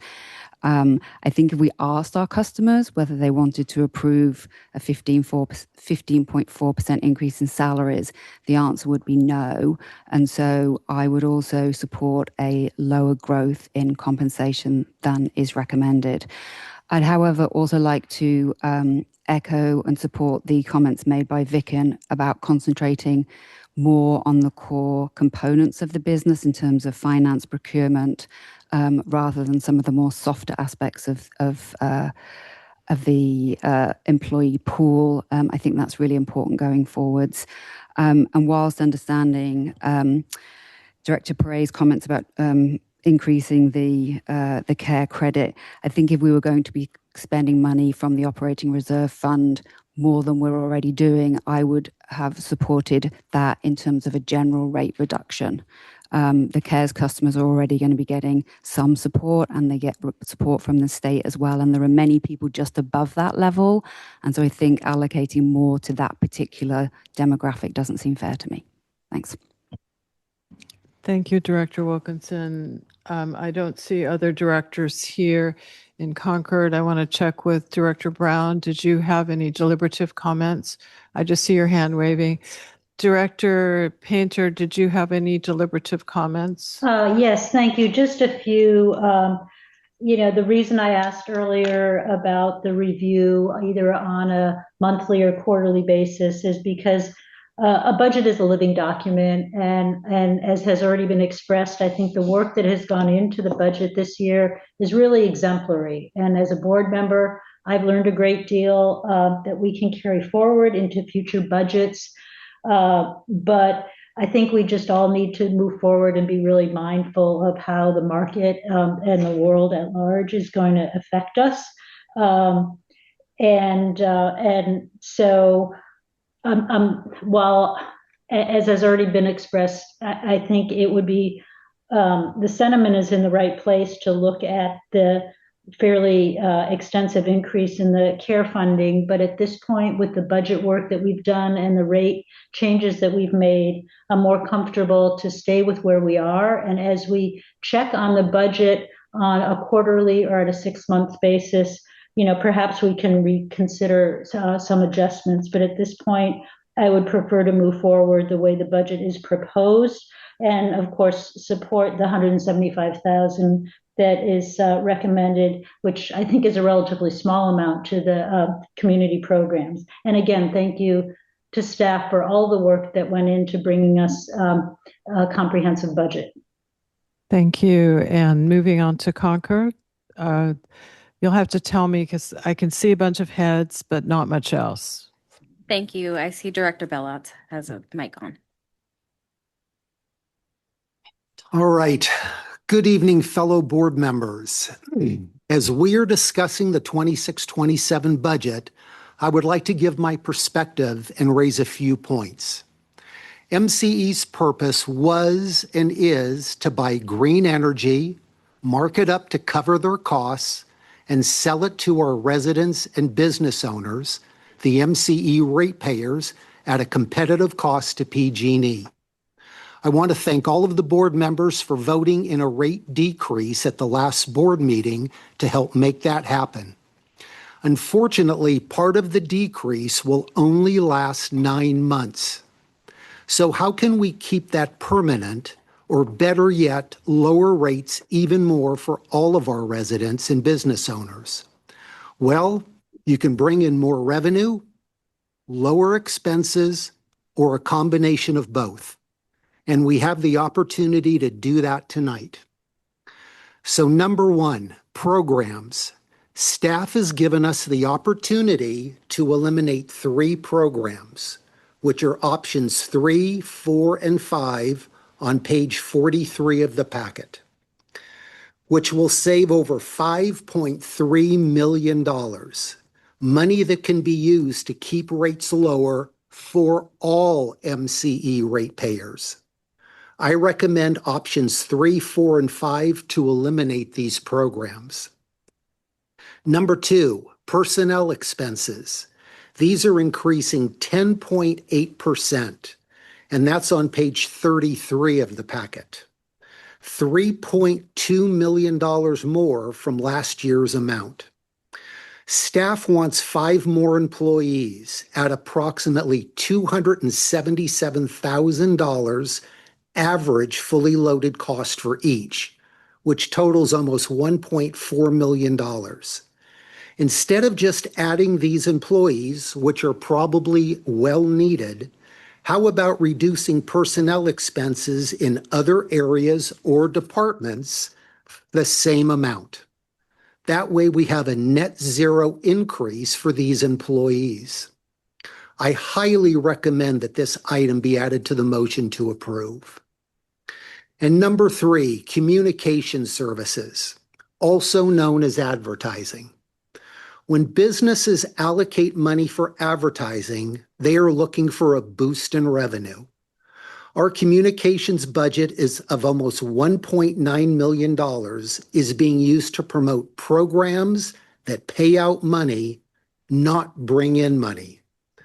Why not promote deep green 100% clean energy for only 1.25 cents per kilowatt hour to all of our MCE ratepayers? If it's a successful promotion, it will raise money and reduce greenhouse gases by more than any of the programs we have. I recommend cutting the budget by 50%, $950,000, and add this to the motion. MCE exists to serve ratepayers. Every dollar in this budget ultimately comes from the residents and businesses in all of our communities. In a time when residents are facing high costs for housing, utilities, and everyday essentials, the board has a responsibility to be especially careful stewards of their money. The cuts I listed would be a nice start. Thank you very much. Thank you. Other directors in Concord have deliberative comments? We have Director Bailey, followed by Director Birdseye. Thank you. Thank you. I just thank you, and thank you to staff for the report. And to the this has gone through several committees, so there's been lots of conversations. The finance committee is look at this. Did they take a look at the newly formed? So this was executive looked at this. Tech committee looked at some of this stuff as well. I think that one of the challenges is when the directors just try to sort of create or edit the budget by just cutting things at random cost. Right. I respect each director's opinions, but we say things like we could cut advertising costs because it's used just to generate revenue. My city spends lots of money on programs that don't generate revenue. Most things we spend money on for advertising don't generate any money at all. They actually cost us money because staff is out doing the thing, whether it be a festival or an event in town. I think it's important that we communicate to our customers what services we provide and what we do. I do not know if it's true that all the funds are being used to promote services that do this or that, but I think it's important that we allow staff to do that, and we should not make a cut decision not knowing what those positions do. We talked about using the ORF fund to add another $10 million, but I was told the fund had $70 million in it. So 70 million minus 62 leaves 8. If we take another 17 million, that's negative number at that point. So I think they're all good ideas, but have we actually done our research as directors before we make these suggestions and then make motions? They have implications. I don't know what a staff member costs here. I know what it costs in our city, and we spend similar on staff there. And we don't have any, wealthy city, but that's what staff costs. You have healthcare costs, and I think staff did do some, according to reports, and some changes to try and reduce costs by 5% with healthcare and things like that. But they can't control that. Healthcare has gone up 50% just for CalPERS employees in the last since 2020, right? So these things do add up. So random cutting, I don't think solves anything. I think there's good questions to ask, and that's what emails are for, and staff can provide us with answers. But random cuts, I don't think are the solution. I'll pause here and let other people talk. Thank you. Okay, next director. Hi, this is Director Birdseye, and to make these type of cuts, we would have to reevaluate our very mission statement. And our mission statement includes prioritizing underserved communities with discounted energy efficiency programs, and reducing local pollution. That is not included in, randomly. I mean, that's what would be cut when you're talking about cutting advertising. As a communications professional, communications goes way beyond advertising. It is establishing trusted relationships with your communities. It's making sure that the underserved communities are served and understand what type of discounts are available to them. And so I am not for cutting this budget at all. And I agree with the director from Pinole that just spoke. We cannot make these random cuts at the very last minute after they've been through committee after committee. We are more, and I've heard it several times tonight, we are about serving renewable energy at the best costs. No, we go beyond that. We educate communities in what renewable energies are all about, and making sure that every community that we serve understands why that's important and how they can access it. So to randomly cut at the last minute, I am not in favor of that. Okay, do we have more directors in Concord wishing to do deliberative comments? I see Director Nakamura has her mic on. Thank you. I do not have a deliberative comment, except for I would like to make a motion at this time. I haven't made my comments yet. I'm so sorry. could you wait a moment? I Of wanted course. to wait to get through deliberative comments and then I'd like to do a couple. It is all yours. Okay, I just want to say a couple of things. First of all, we've had some hard conversations over the last few months, created a finance committee. And while some of those discussions have been really difficult, having sat here for 12, 13 years, this is one of the best budgets I've seen. I've seen a lot of care going into looking at cuts, where we can cut, proposing things that I know, cutting really important programs were proposed, which I'm sure hurt to do that. And I think a lot more detail was provided on some of the information than I've seen in the past. So I think, thank you to Director Wilkinson and Director Andre and others who've raised questions that have been difficult and sometimes hard. But I think we're coming to a better place of saying, well, what is it that we really want to focus on? And I think we made a good recommendation in XCOM, and I know finance reviewed, there were financial workshops. So I think, this has been difficult, and I know it's been really hard on everyone working through it. But one of the directors talked about cutting programs. Well, what that proposal is about doing a layoff plan, basically. We're not there. We're not doing a layoff plan. So I think that's of concern. And as I mentioned earlier to one of the directors, I think after we do the governance assessment, we look at the makeup of the organization. Is there a better way to do it? But that's another topic. I don't think capping an increase right now is the right move for personnel. I appreciate the sentiment that Director Perret talked about, trying to fully fund the CARES credit to the tune of multi-millions, but we're not there. And I think someone just talked about 62 million from the ORF from 70 means there's 8 million. And I agree with Director, I gave you a doctor, that if we were to take more from the ORF, that would be a different, I think, a rate reduction for all of our customers. But I'm happy at where we're at, and I think it's time to make a motion. The one thing I would maybe propose, and I know Director Perret might want to have an alternate motion, but one thing I would propose is that we consider the two recommendations separately. I'm not sure if that's the way the board wants to do it. And I'm not sure, Director Nakamura, you're ready to make a motion?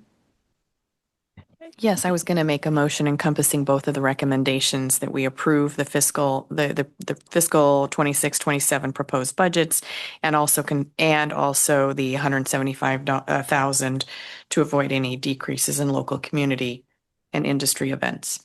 So my motion is to incorporate both of those in one motion. Okay, did someone want to second that motion? Second. Happy to second. Second, yeah. I think I heard Director Sackett first, so we'll give that to her. And do we have any alternate motions? Can I ask a question to staff? So just two questions to staff on the CARES program. A director mentioned if we hit the cap, we could bring it back. Is that reasonable? And we also heard that on the EV program. Is that something that's feasible? Yeah, we have done that in the past. Okay. And then my other question was, if my issue with the CARES program is the fairness of it, spreading it out. I know we have it at $20 per CARES customer. Is there an ability to lower that to have more customers take advantage of it? Or are we voting tonight essentially to say it's $20 per customer and then there's a cap at the amount of customers? I think what's being proposed tonight is a continuation of the existing program. If there was an interest in changing the program, that would need to come to the board or to a committee first. And it could come outside of budget? Yeah. Okay, thank you. I don't have an alternate motion. Okay, with that, Madam Clerk, could we get a roll call vote? Sorry. We have a hand raised by Director Barros here in Concord. Yeah, sorry, I have a question regarding on option 3 that it says option 3 it says 3,595,000, right? $3,595,000. It is going to be helpful for 876 income qualified. Is it right? I'm reading right that it is close to $3.6 million for 876 people will get the rebate, or Yes. We're not on option 3. option 3? We're not on option 3. I think you may be looking at the February board packet. Are you on page 45? I think actually maybe, so we were just talking about the MCE CARES credit, which is a bill discount for low-income residential and small business customers. But Director, what I think you are referring to was an option that was included in the staff report about eliminating funding for the EV Instant Rebate Program.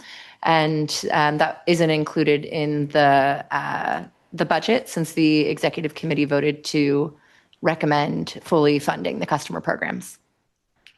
Okay, so let's move to the roll call vote, please.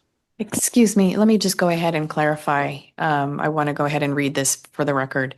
My recommendation or my motion is to approve the fiscal year 2026-2027 proposed budgets inclusive of a 2.05 cent rate reduction effective April 1st, 2026, and a temporary 0.62 cent rate credit running April through December 2026, and we will take the recommendation increasing the communication services budget by $175,000 to avoid any decrease in local community and industry events and sponsorship opportunities. Thank you. Thank you, Director Nakamura. And we had a second by Director Sackett. Madam Clerk, can we do a roll call vote? No more questions. Thank you. Belvedere, No. Venetia, Yes. Concord, Yes. Danville, No. Fairfax, Yes. Fairfield, Hercules, Yes. Larkspur, No. Marin County, Yes. Martinez, Yes. Mill Valley, Yes. Moraga, Yes. City of Napa, Yes. the County of Napa and four Napa cities, Yes. Novato, No. Oakley, No. Pleasant Hill, Yes. Richmond, No. can you put your mic on, please?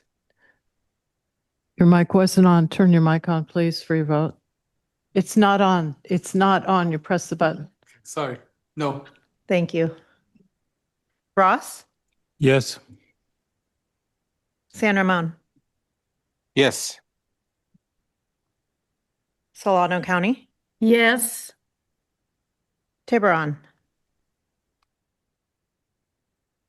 Walnut Creek. Yes. Did I miss anybody?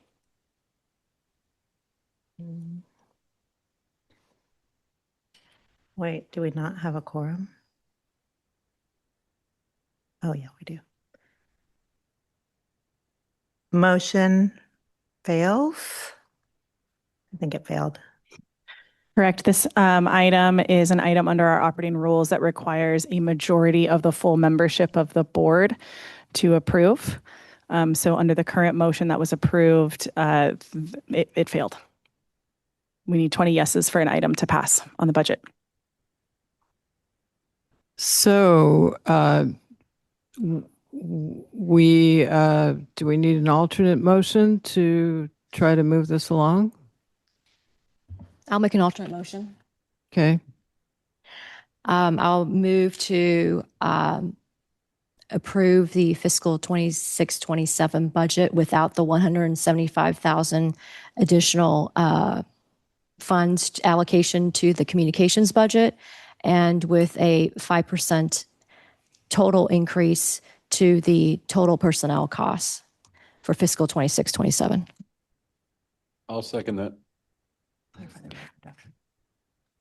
Director, could you clarify that you're approving, could you clarify your motion? You're approving the budgets with a change to the personnel rate of 5% increase? That's right. Yes. So a total increase of 5% to the personnel budget before grant disbursements, and without the $175,000 addition to the communications budget.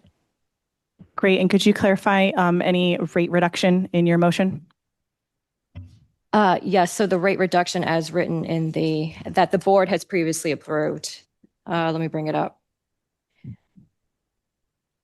It's a reduction of 2.05 cent rate reduction effective April 1, 2026, and a temporary 62 cent rate credit running through April to December 2026. Is that correct? Correct. Thank you. Yes. Thank you. And I'm sorry, so that's Director Andre. Do we have a second?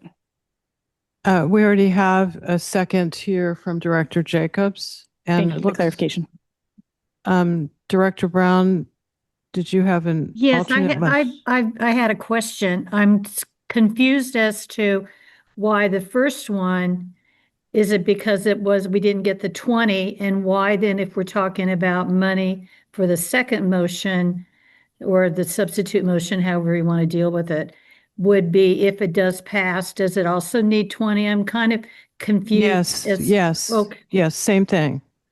So, okay. So we're assuming, I apologize. I don't understand why we just don't postpone it and have it come up at the next board meeting. Because what if we could go through this the whole night. Well, I think Director Brown, there's a couple of things. Our fiscal year starts April 1. So we'll see if this motion passes. And Catalina, did you want to add something? Not at this time. This item needs the 20 votes, and then I think we can reevaluate if this fails. Okay, thank you. And we do have a quorum. Correct. Yes, we do. Okay, just checking. Chair, can I ask a quick question?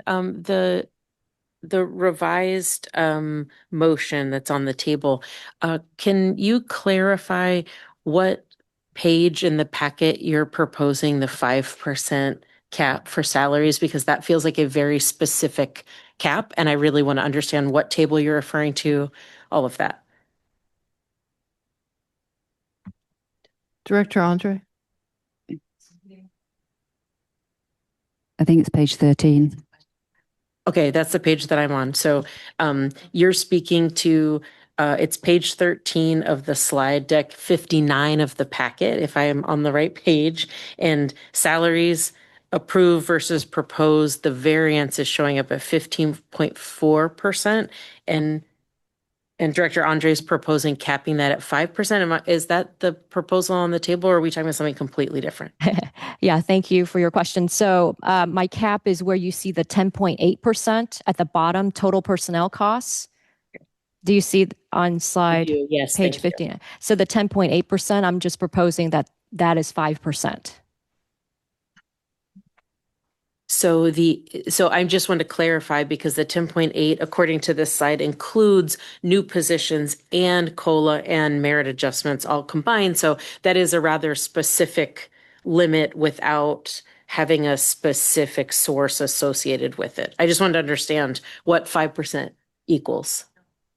Yeah, so 5% is a hard cap, and management can decide within the 5% how they want to allocate the money. I'm not making any prescriptions on how management decides to allocate, money between salaries and benefits and COLA or merit. I'm just saying overall, the budget is the target for staff is a 5% increase year over year for total personnel costs. Director Alessio has one clarifying question. Yes, it's a procedural question. Can you verify how many board members are here? the number of board members that we currently have, because this requires a majority vote. So therefore, you're saying it requires 20, which makes me think that we have It's 20. 25 present, and therefore this requires a majority vote, but not really. It requires a 75% approval of the budget. If there's 25 people here and 20 people or 19 people approved, I'm confused. I think we should just let Director- Catalina speak. Thank you, Director Alessio. So in the operating rules, there are general admin matters that require a higher vote. The budget is one of them, and it requires a majority of the full membership, which means even if we don't have the full membership present, we have to take that number, and with a 38 member communities, that number is 20. I have a Thank you. All right. Nakamura or Mike? Wait, before we do that, I think CEO Weiss would like to say something.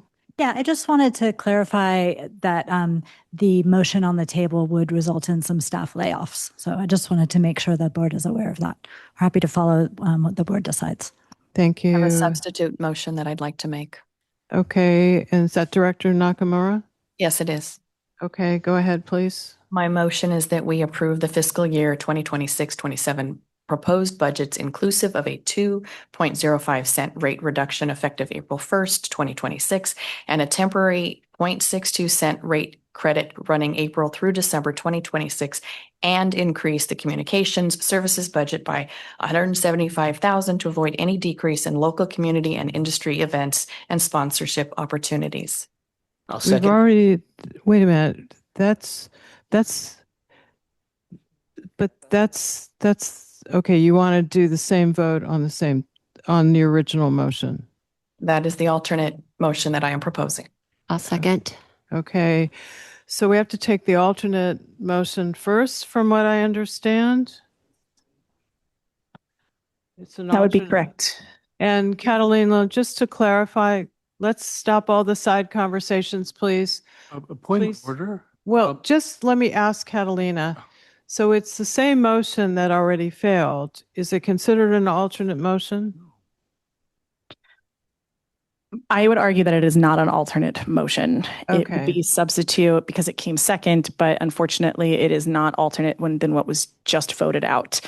So I would ask Director Nakamura if there's any additional changes she would like to make to her motion before it becomes something that we have to take off the table. I will adjust the number 175,000 down to 170,000. You know, I'm going to make an alternate motion, which would be to approve the first part of the recommendation, which is the rate reduction, and not approve the 175,000. And that would be my alternate motion.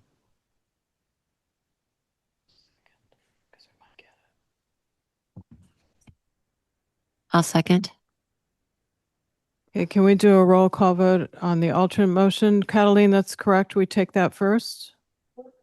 But can you clarify who the second was on that? That was Director Alessio. Great. And I believe we had a second on Director Nakamura's. Is that correct? No, Who that was? Director Nakamura's was the same motion. Oh, she changed it to 170,000. Correct. So just for Yeah. order of the motions, I'd just like to make sure we've got seconds on everything that's on the table. And I have one for the Director Andre motion. I just wanted to confirm, I didn't hear it here in Concord for a second as it relates to Nakamura. Okay, we had Director Alessio seconded Nakamura's motion. Okay, thank you. 170,000. Correct. Thank you.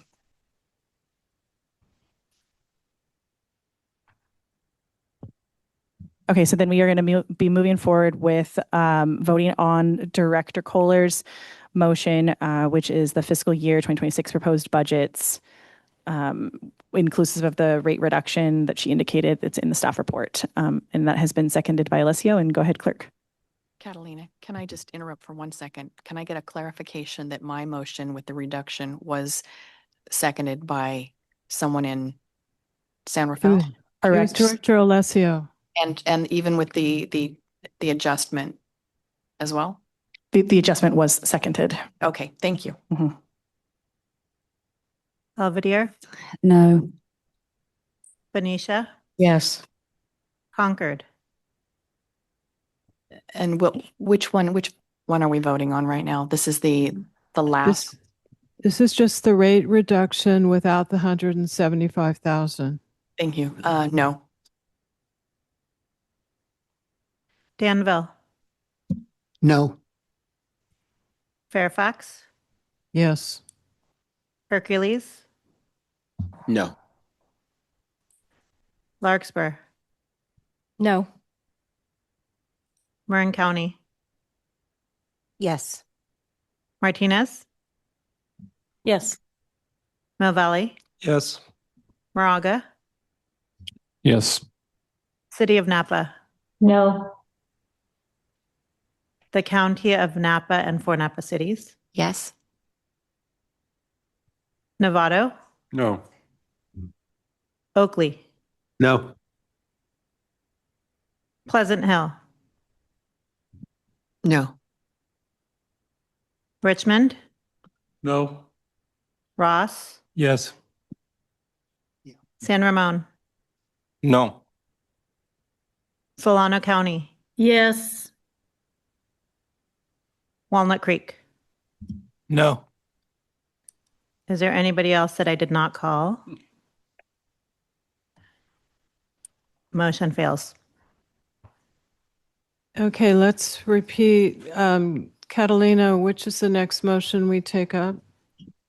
This is Director Nakamura's motion that was seconded by Director Alessio, and it is for the fiscal year 2026 proposed budgets with a 2.05 cent rate reduction and the temporary 0.62 cent rate credit running from April to December 2026, and increasing the communication services budget by $170,000. No, 170, right? Did I not say that correctly? I think you said 170,000. 470. Okay. 170,000. I apologize if that did not come out clear first. Thank you. Madam Clerk, could you take a roll call vote? Belvedere, No. Benicia, Yes. Concord, Yes. Danville, No. Fairfax, Yes. Hercules, Yes. Larkspur, No. Marin County, Martinez, Yes. Mill Valley, Yes. Moraga, Yes. City of Napa, Yes. the County of Napa and 4 Napa cities, Yes. Novato, No. Oakley, Yes. Pleasant Hill, Yes. Richmond, No. Ross, Yes. San Ramon, Yes. Solano County, Yes. Walnut Creek. Yes.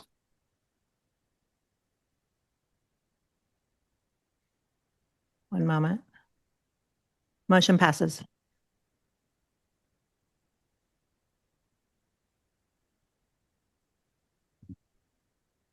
I want to propose a 5-minute bio break. I think we've been sitting for a long time, so I know it's hard. There's only a few restrooms, but let's try to do it in 5 minutes and come back at 10 to 9. Okay, great. Just hoping we can reconvene, folks. If we can cut off our side conversations. I know this is fun. Okay, we're moving on to Chair, I think because we came back from a recess. Oh, I'm sorry. We should do a Yes. roll call just to ensure that we've got quorum still. Okay, let's do a roll call vote, a roll call period. Madam Clerk. Belvedere, Yes. Benicia, Yes, here. Concord. Here. Danville, Here. Fairfax, Here. Fairfield, Hercules, Here? Lafayette, Larkspur. She's in the hallway. She's here. Marin County. Here. Martinez. Thank you. Martinez. Here. Mill Valley. Here. Moraga. Here? City of Napa. Here. Napa County and 4 Napa cities. Here. Novato. Here. Oakley. Here. Pittsburgh. Pleasant Hill. Present. Richmond. Here. Ross. Here. San Anselmo.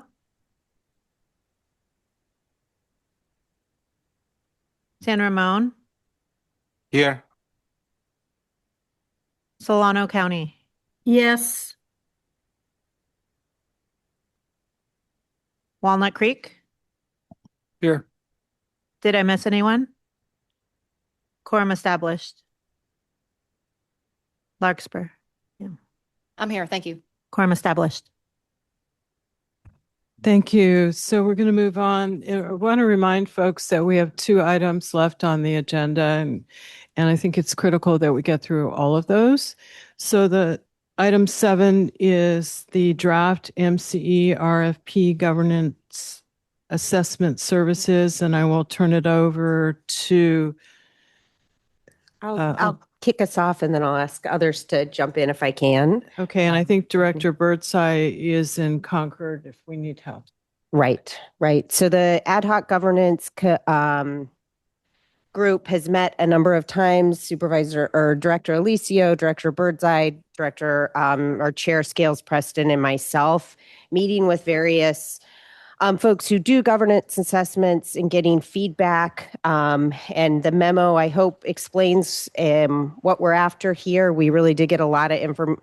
We started out with more detail and sort of a direction, and we got a lot of advice that it's better to be open-ended and to let the stakeholder outreach really guide what the solutions come forward or what changes come forward rather than be prescriptive. We heard from folks that you can fail if you go into this with ideas in mind, and really robust stakeholder engagement is phase 1 of the process. So we have drafted an RFP, which is, relatively open-ended, and that is before you tonight to get this process started in order to do a governance assessment. I also wanted to add that based on requests from some board members, a solicitation for specialized general counsel with expertise in JPAs and public agencies will be issued soon to assist with implementing to assist with implementing best practices alongside this assessment. That's a separate process. It's not part of what's before you tonight, but I did want you to know that that is also coming and will be, I think, crucial to what will come next after this RFP. Director Alicio, anything I missed? No, thank you. Thank you. You did a really good job. I just want to say that that the ad hoc committee has been listening and hearing from members of this board, specifically member Wilkinson and Andre, and we're taking every comment or suggestion or question very seriously in this process, and we're honoring really doing this in a thorough way to try to meet everybody's concerns and questions. So I think that's it. And Director Birdseye, anything else you want to add to? Thank you. Just very quickly, well, we did talk to consultants and experts in this space that were recommended by Director Wilkinson and Andre. So I wholeheartedly support Director Alicio's comments. I want to call out thank you to staff, specifically Justine, for doing the, the heavy lifting in executing, what we talked about and putting together the RFP that we refined. And I want to say that we are really open to suggestions and refinement of this RFP. Okay. So with that, I want to remind folks that the first round we're doing are questions of the three on our governance group, except Chanel Scales Preston is obviously not here tonight. So why don't we start with Director Brown? Do you have any questions on the governance assessment RFP? No, but thank you for asking. Okay, and Director Painter, do you have any questions on the RFP? Yeah, just one question. First of all, thank you to the directors who put this together. I think it's really good work. I'm wondering if it makes any sense to provide some framework of a not to exceed budget or a number, because we could, or is the intention to know that we could get numbers all over the place? In other words, do we want to internally, since we just adopted a budget, provide those that we're going to be looking at the RFP with at least a cap, and they can break it into a phase one, phase two, as you describe in here. But that kind of direction to me seems like it might be beneficial to those reading the RFP. Wondering if you considered that. You want me to answer that? Maybe, or do you? Thank you very much for that question. We did have some discussions about it. I think to answer your question, we may get proposals all over the map. I think part of our, we are, the directors who are on this are not in the business of doing this on a daily basis to know what the best parameter is. And we did get some suggestions from different people we spoke to. They varied. And so many people said that an open-ended is okay. It does give people the opportunity to be competitive. I think what we may also see come to us is different budgets. So some may say this is what we would suggest to take it from soup to nuts, and other proposals may come and say phase one, which is the stakeholder outreach and engagement, would cost X. Taking it all the way through the board to execution would cost Y. But I'm comfortable in leaving it open. I hear what you're after. We just didn't have the expertise to really, we don't want to say too high. We could have overshot. It ended up, making it cost more than it needed to, or we could have also undershot and ended up with proposals that were lackluster or weren't going to get us through this difficult time.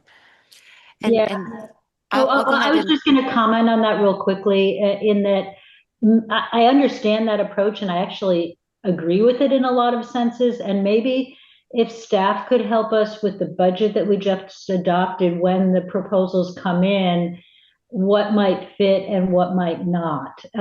Because at some point, I think we do have to be realistic about what we want to spend on this. Yeah, I think that's a really good point, Director Painter. I do want to go ahead and share too that that I met with the senior counsel for County of Napa for her to look at this RFP also, because it's new to me. Relatively, I've seen RFPs, but this is a little bit different. And she had a couple small minor suggestions, and she also did not recommend that we put a financial cap on it. That she thought as it was really good. That wasn't any changes that she recommended. Thank you, That's my only question. Okay, let's move to Concord. Are there questions? This is only for questions on the RFP. Seeing no raised hands here in Concord. Okay, Director Nakamura. I do have one question. I'm curious as to where this is going to be published or promoted. How will this get out into the community that needs to see it, that can help us the most? Yeah, so I think, we do have a short list of governance folks that we will share it with.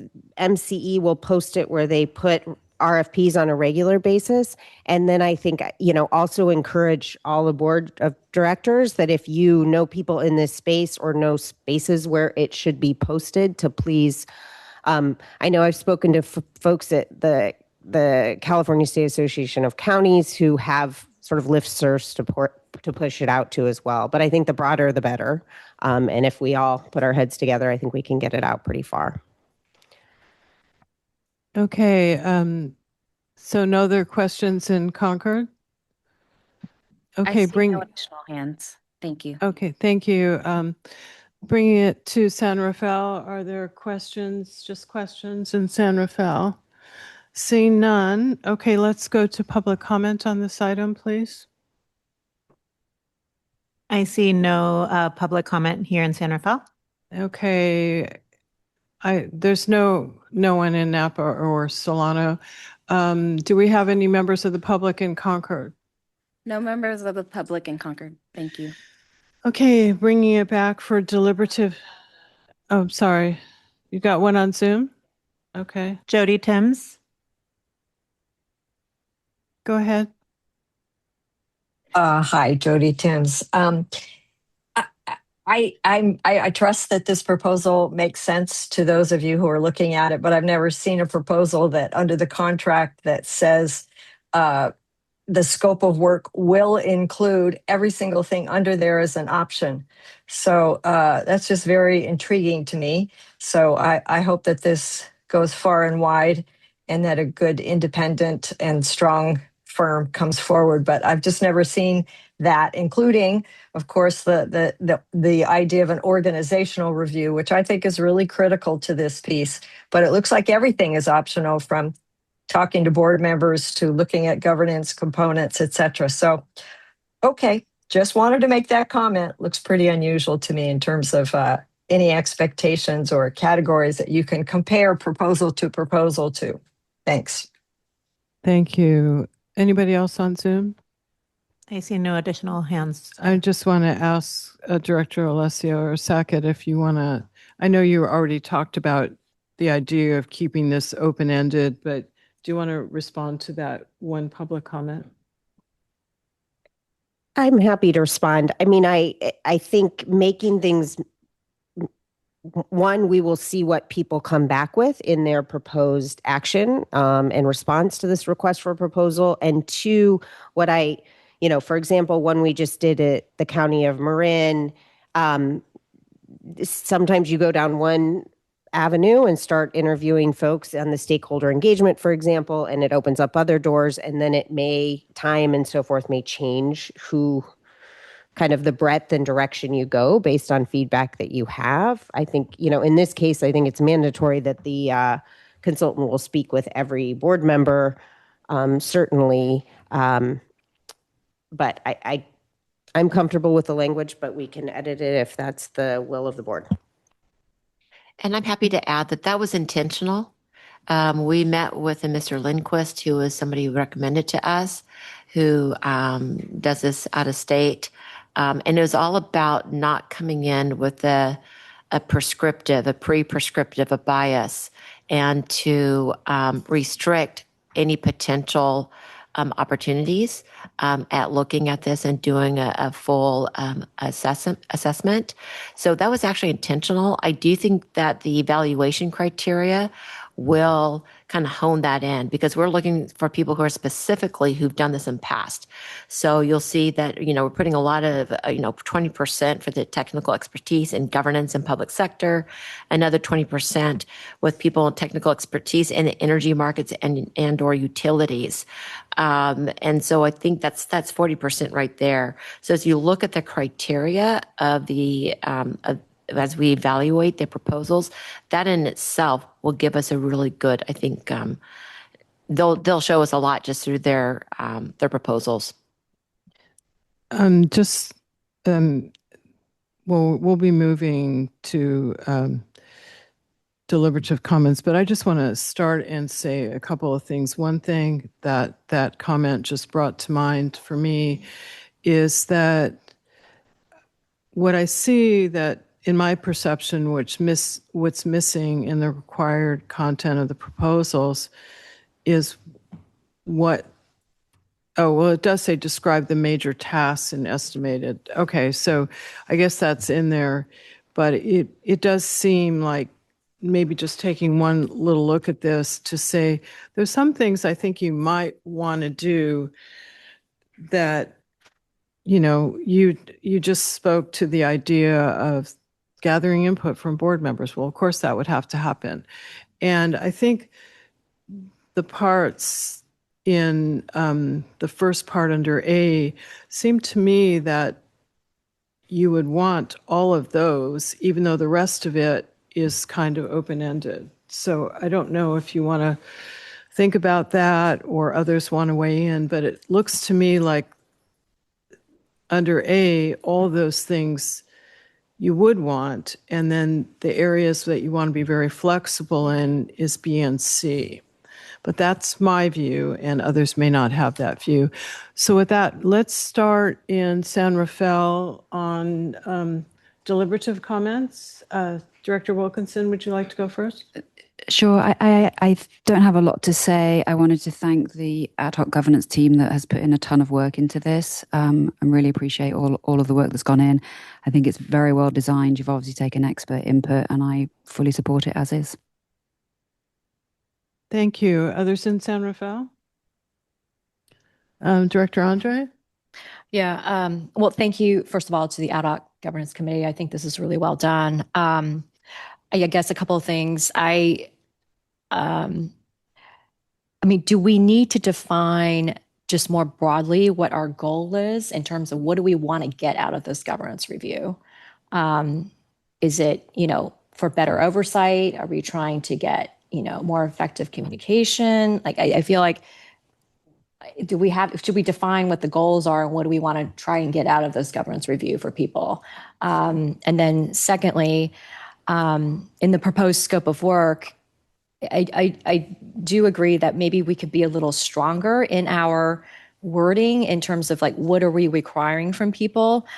Specifically, I do like the proposal for a subsequent phase if people want to, but I think that since we're going out for a request for proposals already, why don't we just ask people to bake that into their proposal? And if we decide not to pursue it, I do think we should pursue, an organizational review subsequent to this. But since we're going out for a request for proposal, why wouldn't we just ask people to bid on that? And that way we have that information rather than having to go back out a second time. And it's just more information for the board in terms of, what things cost and how much time might be needed, to do the second phase. I mean, it just feels like if we're asking people to put together a proposal, that should just be required. And that way we can evaluate, the board can evaluate yeah. Thank you for those. Thank you for those questions. So the reason we don't have a defined outcome is the same reason that we don't have a defined areas that we want a consultant to look at. And again, that was what was pressed upon us by Mr. Lindquist and his expertise. So, which was referred by member Director Wilkinson. We were impressed with what he said and keeping it more holistic and allowing for that to rise in itself. And then the outcomes would come later in terms of recommendations, would come later in terms of how do we want to address and in terms of creating our own outcomes. So at first it's the assessment, identifying what my opportunities might be, and then we can define as a board the outcomes that we want to seek. So I think that's later. So that's why it's not in there. The other is my experience in consultants is that, especially if you're doing it in phases, is that you could run into a consultant that frankly didn't do a very good job on a phase. And so to have them to bid on both, I think what it allows is for us to learn and see how well that consultant does. And then to say, yes, we want to go ahead and have them bid on the second phase if the board agrees to do that. So I hear what you're saying, but again, we can go both ways, but I do think it does prevent potentially not wanting to stick with the same consultant all the way through if they didn't do a good job on the first part. And I'll just add the other example we got is it could actually end up be 3 phases depending on how you do it. Depending on the input received, maybe one recommendation even before you get to implementation. And there was pretty strict encouragement not to go with do an organizational or do the overall organizational assessment first, but to get the feedback to try to help flesh out what the issue that is being tried to, kind of to answer your question, what's the issue you're trying to solve for, rather than saying this is the issue we want you to find a solution to.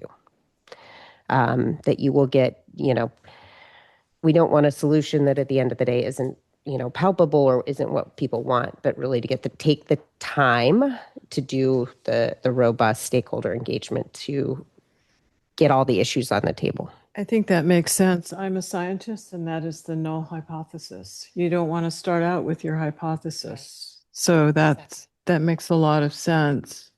Others here have deliberative comments. Director Martinez. Hi, Chair. Yes. I just wanted to let you know Director Birdseye may want to add additional comments. Okay, well, let's go to Director Martinez and then Director Birdseye, if you can wait just a sec. Yeah, whenever you do a scientific experiment, you always have questions. You may not have objectives, but you do have questions. And I think that another way of saying goals and objectives is to have questions such as, what areas need to be investigated in terms of the structure. We also need to consider how I'm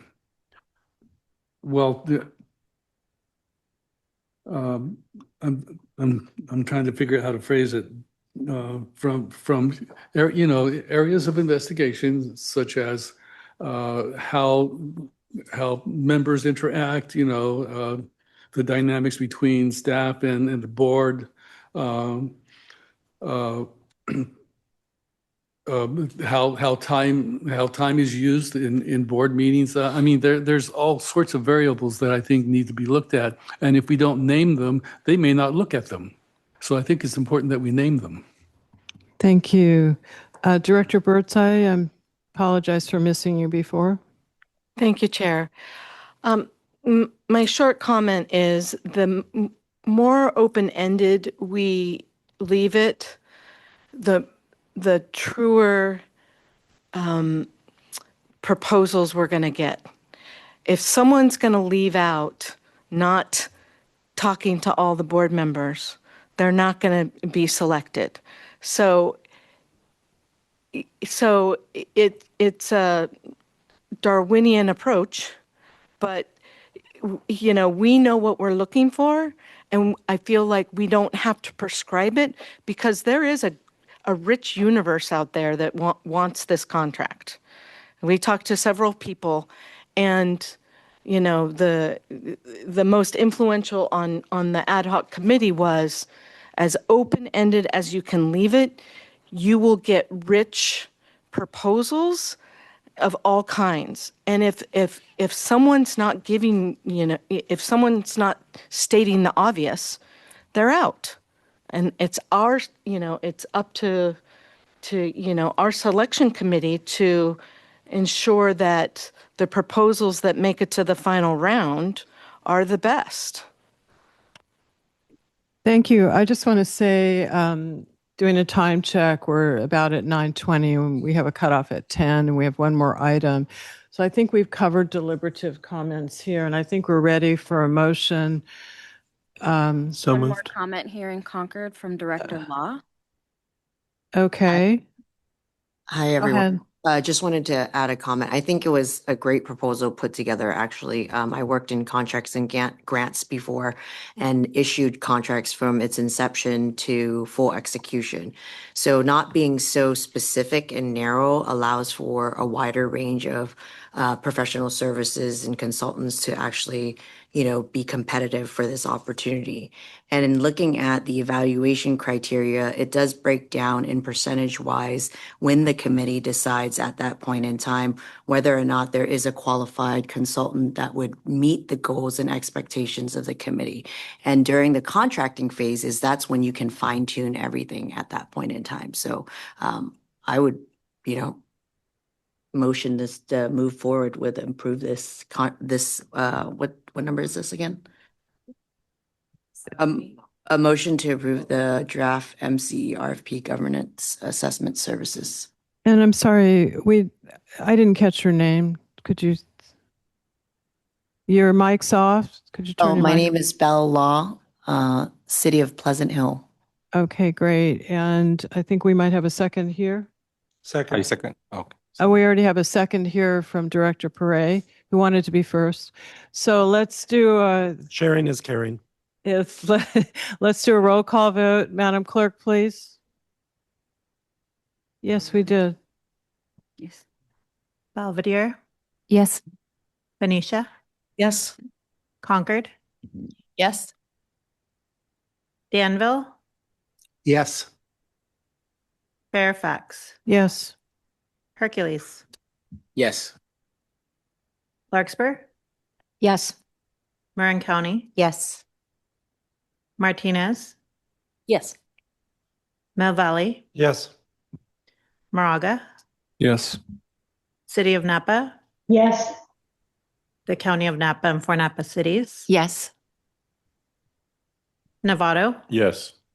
Oakley, Yes. Pleasant Hill, Yes. Richmond, Yes. Ross, Yes. San Ramon, Yes. Solano County, Yes. Walnut Creek. Yes. Motion carries. Thank you. Let's move on to item C3, which is the technical committee recommendation regarding term limits. Dawn, would you like to take this one? Yeah, I'm happy to take this. And I also invite Justine to jump in as she's been supporting with this issue. But just by way of background, there was a decision made a little over a year ago by the executive committee to add term limits of 2 years to the executive committee chair role. At the same time that the executive committee discussed this idea of term limits, they also made a recommendation that term limits be considered for the technical committee, and they brought both recommendations together to the full board early last year. That recommendation was on the consent calendar and was approved by the board at that time. The discussion about term limits for the chair role in TechCom did not go to the technical committee, and members of the technical committee asked for an opportunity to talk about that early this year and voted to recommend to the board that those term limits be paused while the governance assessment is completed. So that recommendation is before you tonight to be voted on. It was on the consent calendar as it had been on the consent calendar last time. I want to pause and see if Justine Parmalee wants to add anything, but I also wanted to note that we received a message from the chair of TechCom who missed getting on his flight on time to be here because of some of the delays in the airports, and he sent a statement that he asked to be read, which I'm happy to read if that would be useful. Or Yes, go ahead, summarize please. it. Okay. It says, "Dear members of the board, as chair of the MCE Technical Committee, I'm writing to express my and the committee's strong support for item 5C2 Technical Committee recommendation regarding term limits, specifically the recommendation to remove term limits for board-appointed leadership. Over the course of our review, the committee examined governance practices across peer public agencies, joint power authorities, and energy organizations. A majority of comparable entities, particularly within California's community choice energy sector, do not impose strict term limits on board leadership positions. Instead, they rely on appointment processes, performance oversight, and electoral accountability to ensure effective governance. This approach has enabled greater continuity in leadership, deeper subject matter expertise, and more stable long-term planning. In sectors like energy, where programs, regulatory frameworks, and infrastructure investments can span 5 to 15 years, frequent turnover can disrupt momentum and delay critical investments. By contrast, allowing experienced board members to continue serving while still subject to reappointment or election ensures that complex programs are guided by individuals with the necessary background and historical context. At MCE, our board has overseen significant growth and impact, including serving over 1 million customers, maintaining renewable energy content well above state requirements, and delivering millions of dollars in local reinvestment and community programs. These achievements have been made possible in part by consistent and informed leadership. For this reason, the technical committee feels very confident that continuity, particularly at this moment, is the best course for our board and the agency as a whole. We also recognize that this is a significant governance decision. Accordingly, we recommend that this matter be further explored and confirmed through the comprehensive governance review, where this proposed change can be evaluated alongside broader governance best practices. This provides an appropriate and transparent opportunity to validate and formalize the direction we are recommending. We understand that this may be a difficult decision. However, it is an important one, particularly given the complexity, volatility, and long-term nature of the energy industry we operate in. Strong, consistent leadership is essential to navigating these challenges effectively. I regret that I am unable to be present in person for this discussion. I am currently traveling back to the Bay Area from Washington, D.C., where I attended the National League of Cities conference. Unfortunately, a delay in my return flight has prevented me from joining you as planned. Despite my absence, I strongly urge you to support this item and adopt the recommendation to remove term limits. Doing so will position MCE to maintain stable, experienced, and effective leadership as we continue to advance our mission. Thank you for your consideration. I just want to clarify, it's not to remove term limits. It's the technical committee recommends that the technical committee chair term limits be paused for 1 year and that Director Murphy continue as interim chair during that period. There may be something else that comes out of the governance assessment, but what we're looking at tonight is really just pausing it for 1 year and continuing Director Murphy. So let's just clarify that. And I will ask first if Director Painter has any, we're just doing questions now, time check. So No questions. Okay, Director Brown, do you have any questions? No, but security is going to be leaving soon. I don't mean to rush you guys. If my vote's needed, I've got to go soon. Okay, we'll do our best. Okay. I know. Concord, do you have any questions? Just questions? I see none. No raised hands. Okay, no raised hands. Any questions only here in San Rafael? See, one question, Director Andre? Yeah, I think, Justine, can you clarify how long Director Murphy has been chair of TechCom, please? I believe that information is in the staff report. If you'll give me a moment just to pull it up.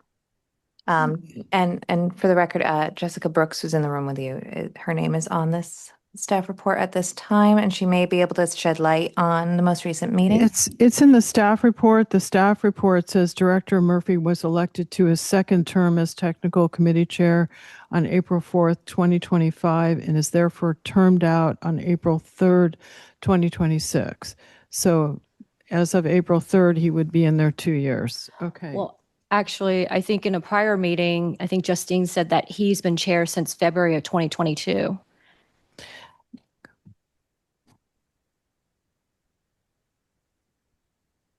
I believe you are correct that he was chair at that time. This was his first term since term limits were instated. That is what's outlined in the staff report at this time. Okay. And to be clear, to clarify, while this is a staff report, it is being brought to you by the clerk, as this was a director-led effort, not a staff-led effort. Thank you. Okay, let's go to public comment on this item. None here in Santa Fe. Any on Zoom? Yeah, we have member of the public, Nick Papas and Jody Tim. Okay. Go ahead, please. Thank you, Chair. Just for the record, I've been hitting unmute as soon as it pops up. It seems a little more delayed today. My name is Nick Papas. It sounds like it might be valuable for me to expand on my intro in my 3 minutes here. Appreciate staff identifying that, as I've said repeatedly, I am an energy industry professional and consultant in my day job. Very proud to have built a small business consulting practice working exclusively for renewable energy and environmental nonprofits. I'm not sure if that was intended to impeach my concerns about MCE's transactions or its relationship with fossil energy, but appreciate the clarification and would be happy to share any more information with anyone who's interested. I'm here tonight solely on my own behalf, completely unpaid, a father of a young son taking the evening off to participate in the public process because I'm a customer. I care a lot about energy and decarbonization. And I've been pretty, frankly, surprised and disappointed at some of the engagement I've had over the last few months. As it relates to this item, I sent you all a lengthy memo outlining what I hate to characterize as the abysmal performance of the technical committee over the last few years. This is characterized by routinely canceled meetings, only 13 meetings where the chair was present in the last 3 years, which really is quite dysfunctional for MC's primary working committee. Effectively, it's your appropriations committee, your ways and means committee. No contracts can be executed without consultation between the chair and the committee, as I think sounds like you guys probably heard on Monday based on the attorneys I saw lined up at the closed session. I think you should all take this pretty seriously. I really agree with the comments of the technical committee chair in his letter that it is worthy to do a performance review. How has the technical committee been going? Has it been doing its job? Has it been overseeing transactions appropriately as directed by Resolution 2020-04? Has the board direction to adopt term limits led to any efforts by the technical committee to find a new chair? It has not been agendized in the last few months, even though as was stated, the technical committee chair has certainly outlasted the two-year requirement established by the board almost a year ago. So I recognize that based on the consent item that was adopted earlier tonight, the technical committee is functionally meaningless for the time being, at least until the governance review is completed. But I think in tandem with taking seriously the legal issues that have plagued technical committee, you should really take seriously who you put in this role. I really don't like talking about the performance of individual board members. I feel really bad for board members who took action at probably getting bad direction from others they should have been able to rely on. But at the end of the day, the performance that you have observed of this position really does not merit the procedural acrobatics involved in suspending term limits. Thank you. And I want to just say to folks calling in or folks here, we are elected officials, so people can disparage us, but it's really inappropriate to disparage people's motivations or performance as directors. We may not agree, but I would just caution that. So next one is Jody Timms, please. Good evening, Jody Timms, 350 Marin. I would really encourage the board to not approve this request to put these term limits on pause. I want to point out that the executive committee made this recommendation 2 years ago in April of 2024. It took an entire year for it to come before the board. That's a question I wonder how that could happen. Why would it take so long? In terms of, I would assume it's a staff's responsibility to carry forward the recommendations, get them in agendas and get them adopted. It was adopted unanimously on consent by the board in April of 2026. So that's another year ago. I really don't understand why this is necessary, especially given that there is the chair at the technical committee, when I listened in, asked, does anyone else want to do this job? the current vice chair of the committee, who's been in that position for an entire year, is interested in serving in that capacity. So I really don't understand the reason to pause the term limits and keep somebody in place in a committee that has some question about its functioning and its direction.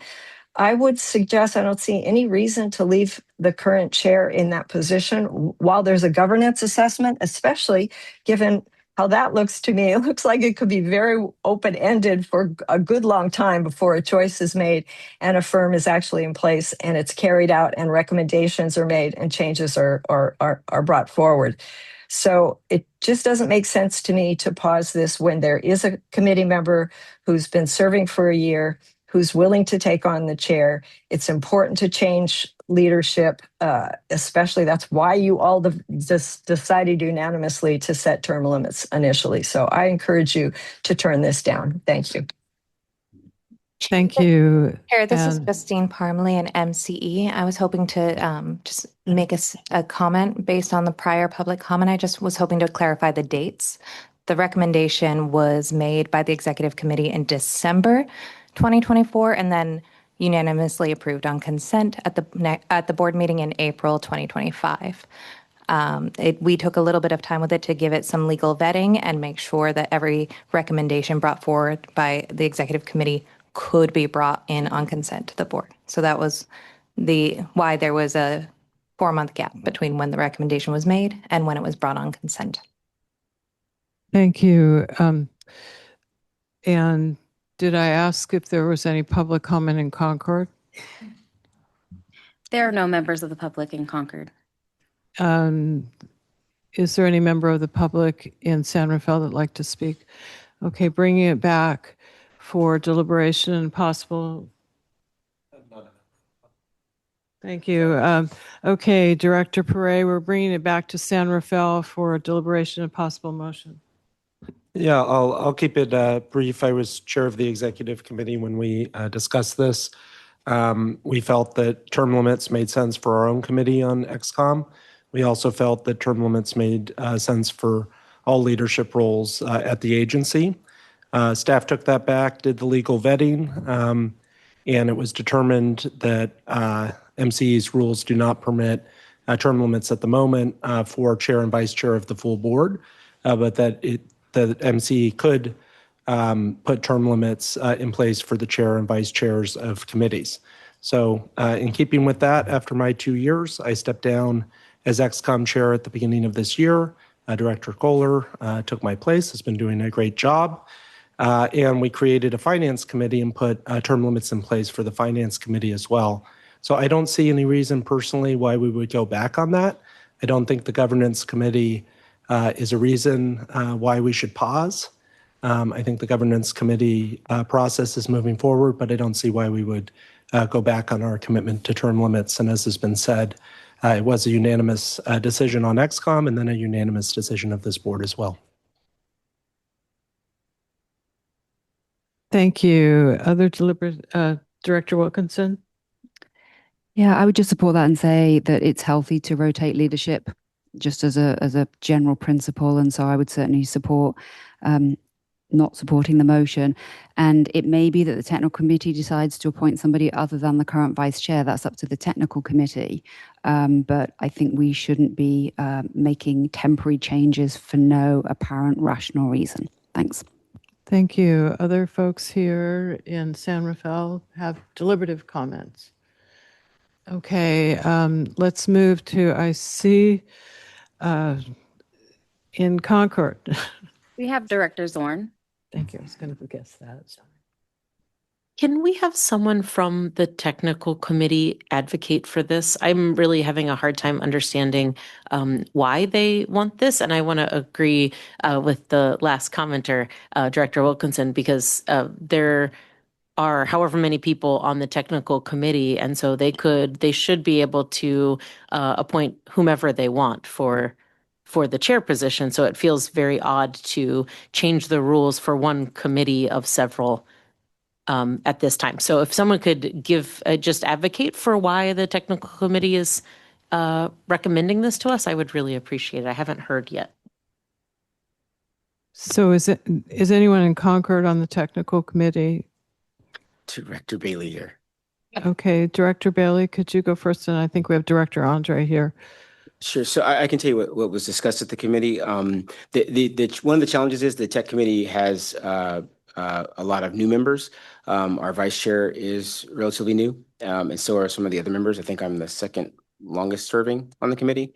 And if necessary, I'm willing to step up. But I think that the idea was just to extend it. There was discussion about extending it sort of until this review has occurred. I wasn't comfortable with that, so I amended the motion that was on the floor to say just for the rest of the year. What I think I've heard from other members, and I'm not on all these different committees, is that the exec committee voted to have term limits. It sounds like the finance committee did the same, and the tech committee chose something different.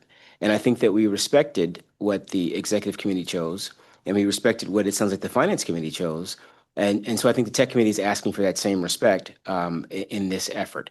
I'm not speaking to who should be chair, and again, if someone needs to run, we'll do that. But that was everyone else, it seems like, chimed in, even the new finance committee. So if they voted on it recently, they voted after the full board said they would have them. So clearly, each committee is making their own decisions. And I think that in this case, the ask was just for the year. It was just the remainder of this year. So if we don't have a governance report at the end of the year, the committee agreed at my recommendation that we move forward with a new election or a new appointment at that time. I hope that answers some of the. Sure. And just to clarify, though, the term limit pause for 1 year is not the term of being on the technical committee. It is simply being the chair of the committee. So we're talking about just the person who's supposed to run the meetings, but also the person who signs all the contracts that we've been fighting over for the past 6 months. Correct. And that was the goal. And then, I've heard public comment. We heard them at the meeting about meetings being canceled. Staff has answered that question multiple times. Sometimes meetings are canceled due to lack of agenda items. I think most of us serve on councils and boards. We know these things happen with some routine especially with subcommittees. I sit on several subcommittees. And so I know for the public, that may not seem like that's normal, but it does in fact occur with some regularity. My last council meeting was canceled, for example, for lack of agenda items. We're a very busy council, but that particular meeting didn't have any items. And so it gave staff some time to work on other things. So I think those are answers to questions. I don't have a specific opinion other than just to share and report out as best I can what those conversations were with the tech committee. Thank you.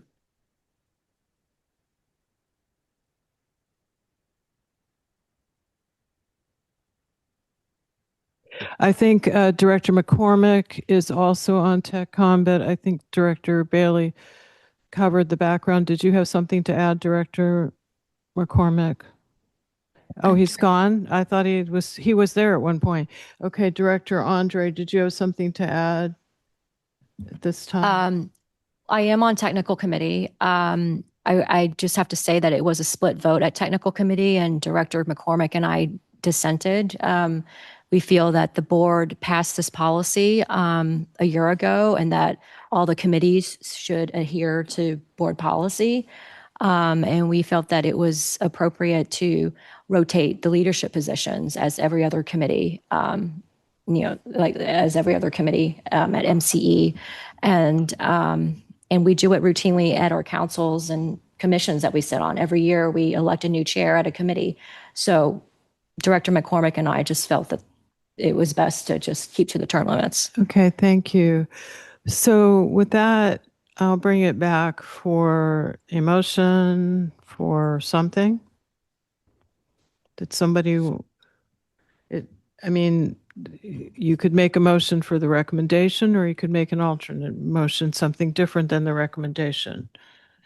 And I move that we not recommend the agenda item. Okay, Catalina, is that clear enough for you? Catalina, are you awake? Yeah, and sorry, making sure I'm pressing the right button here.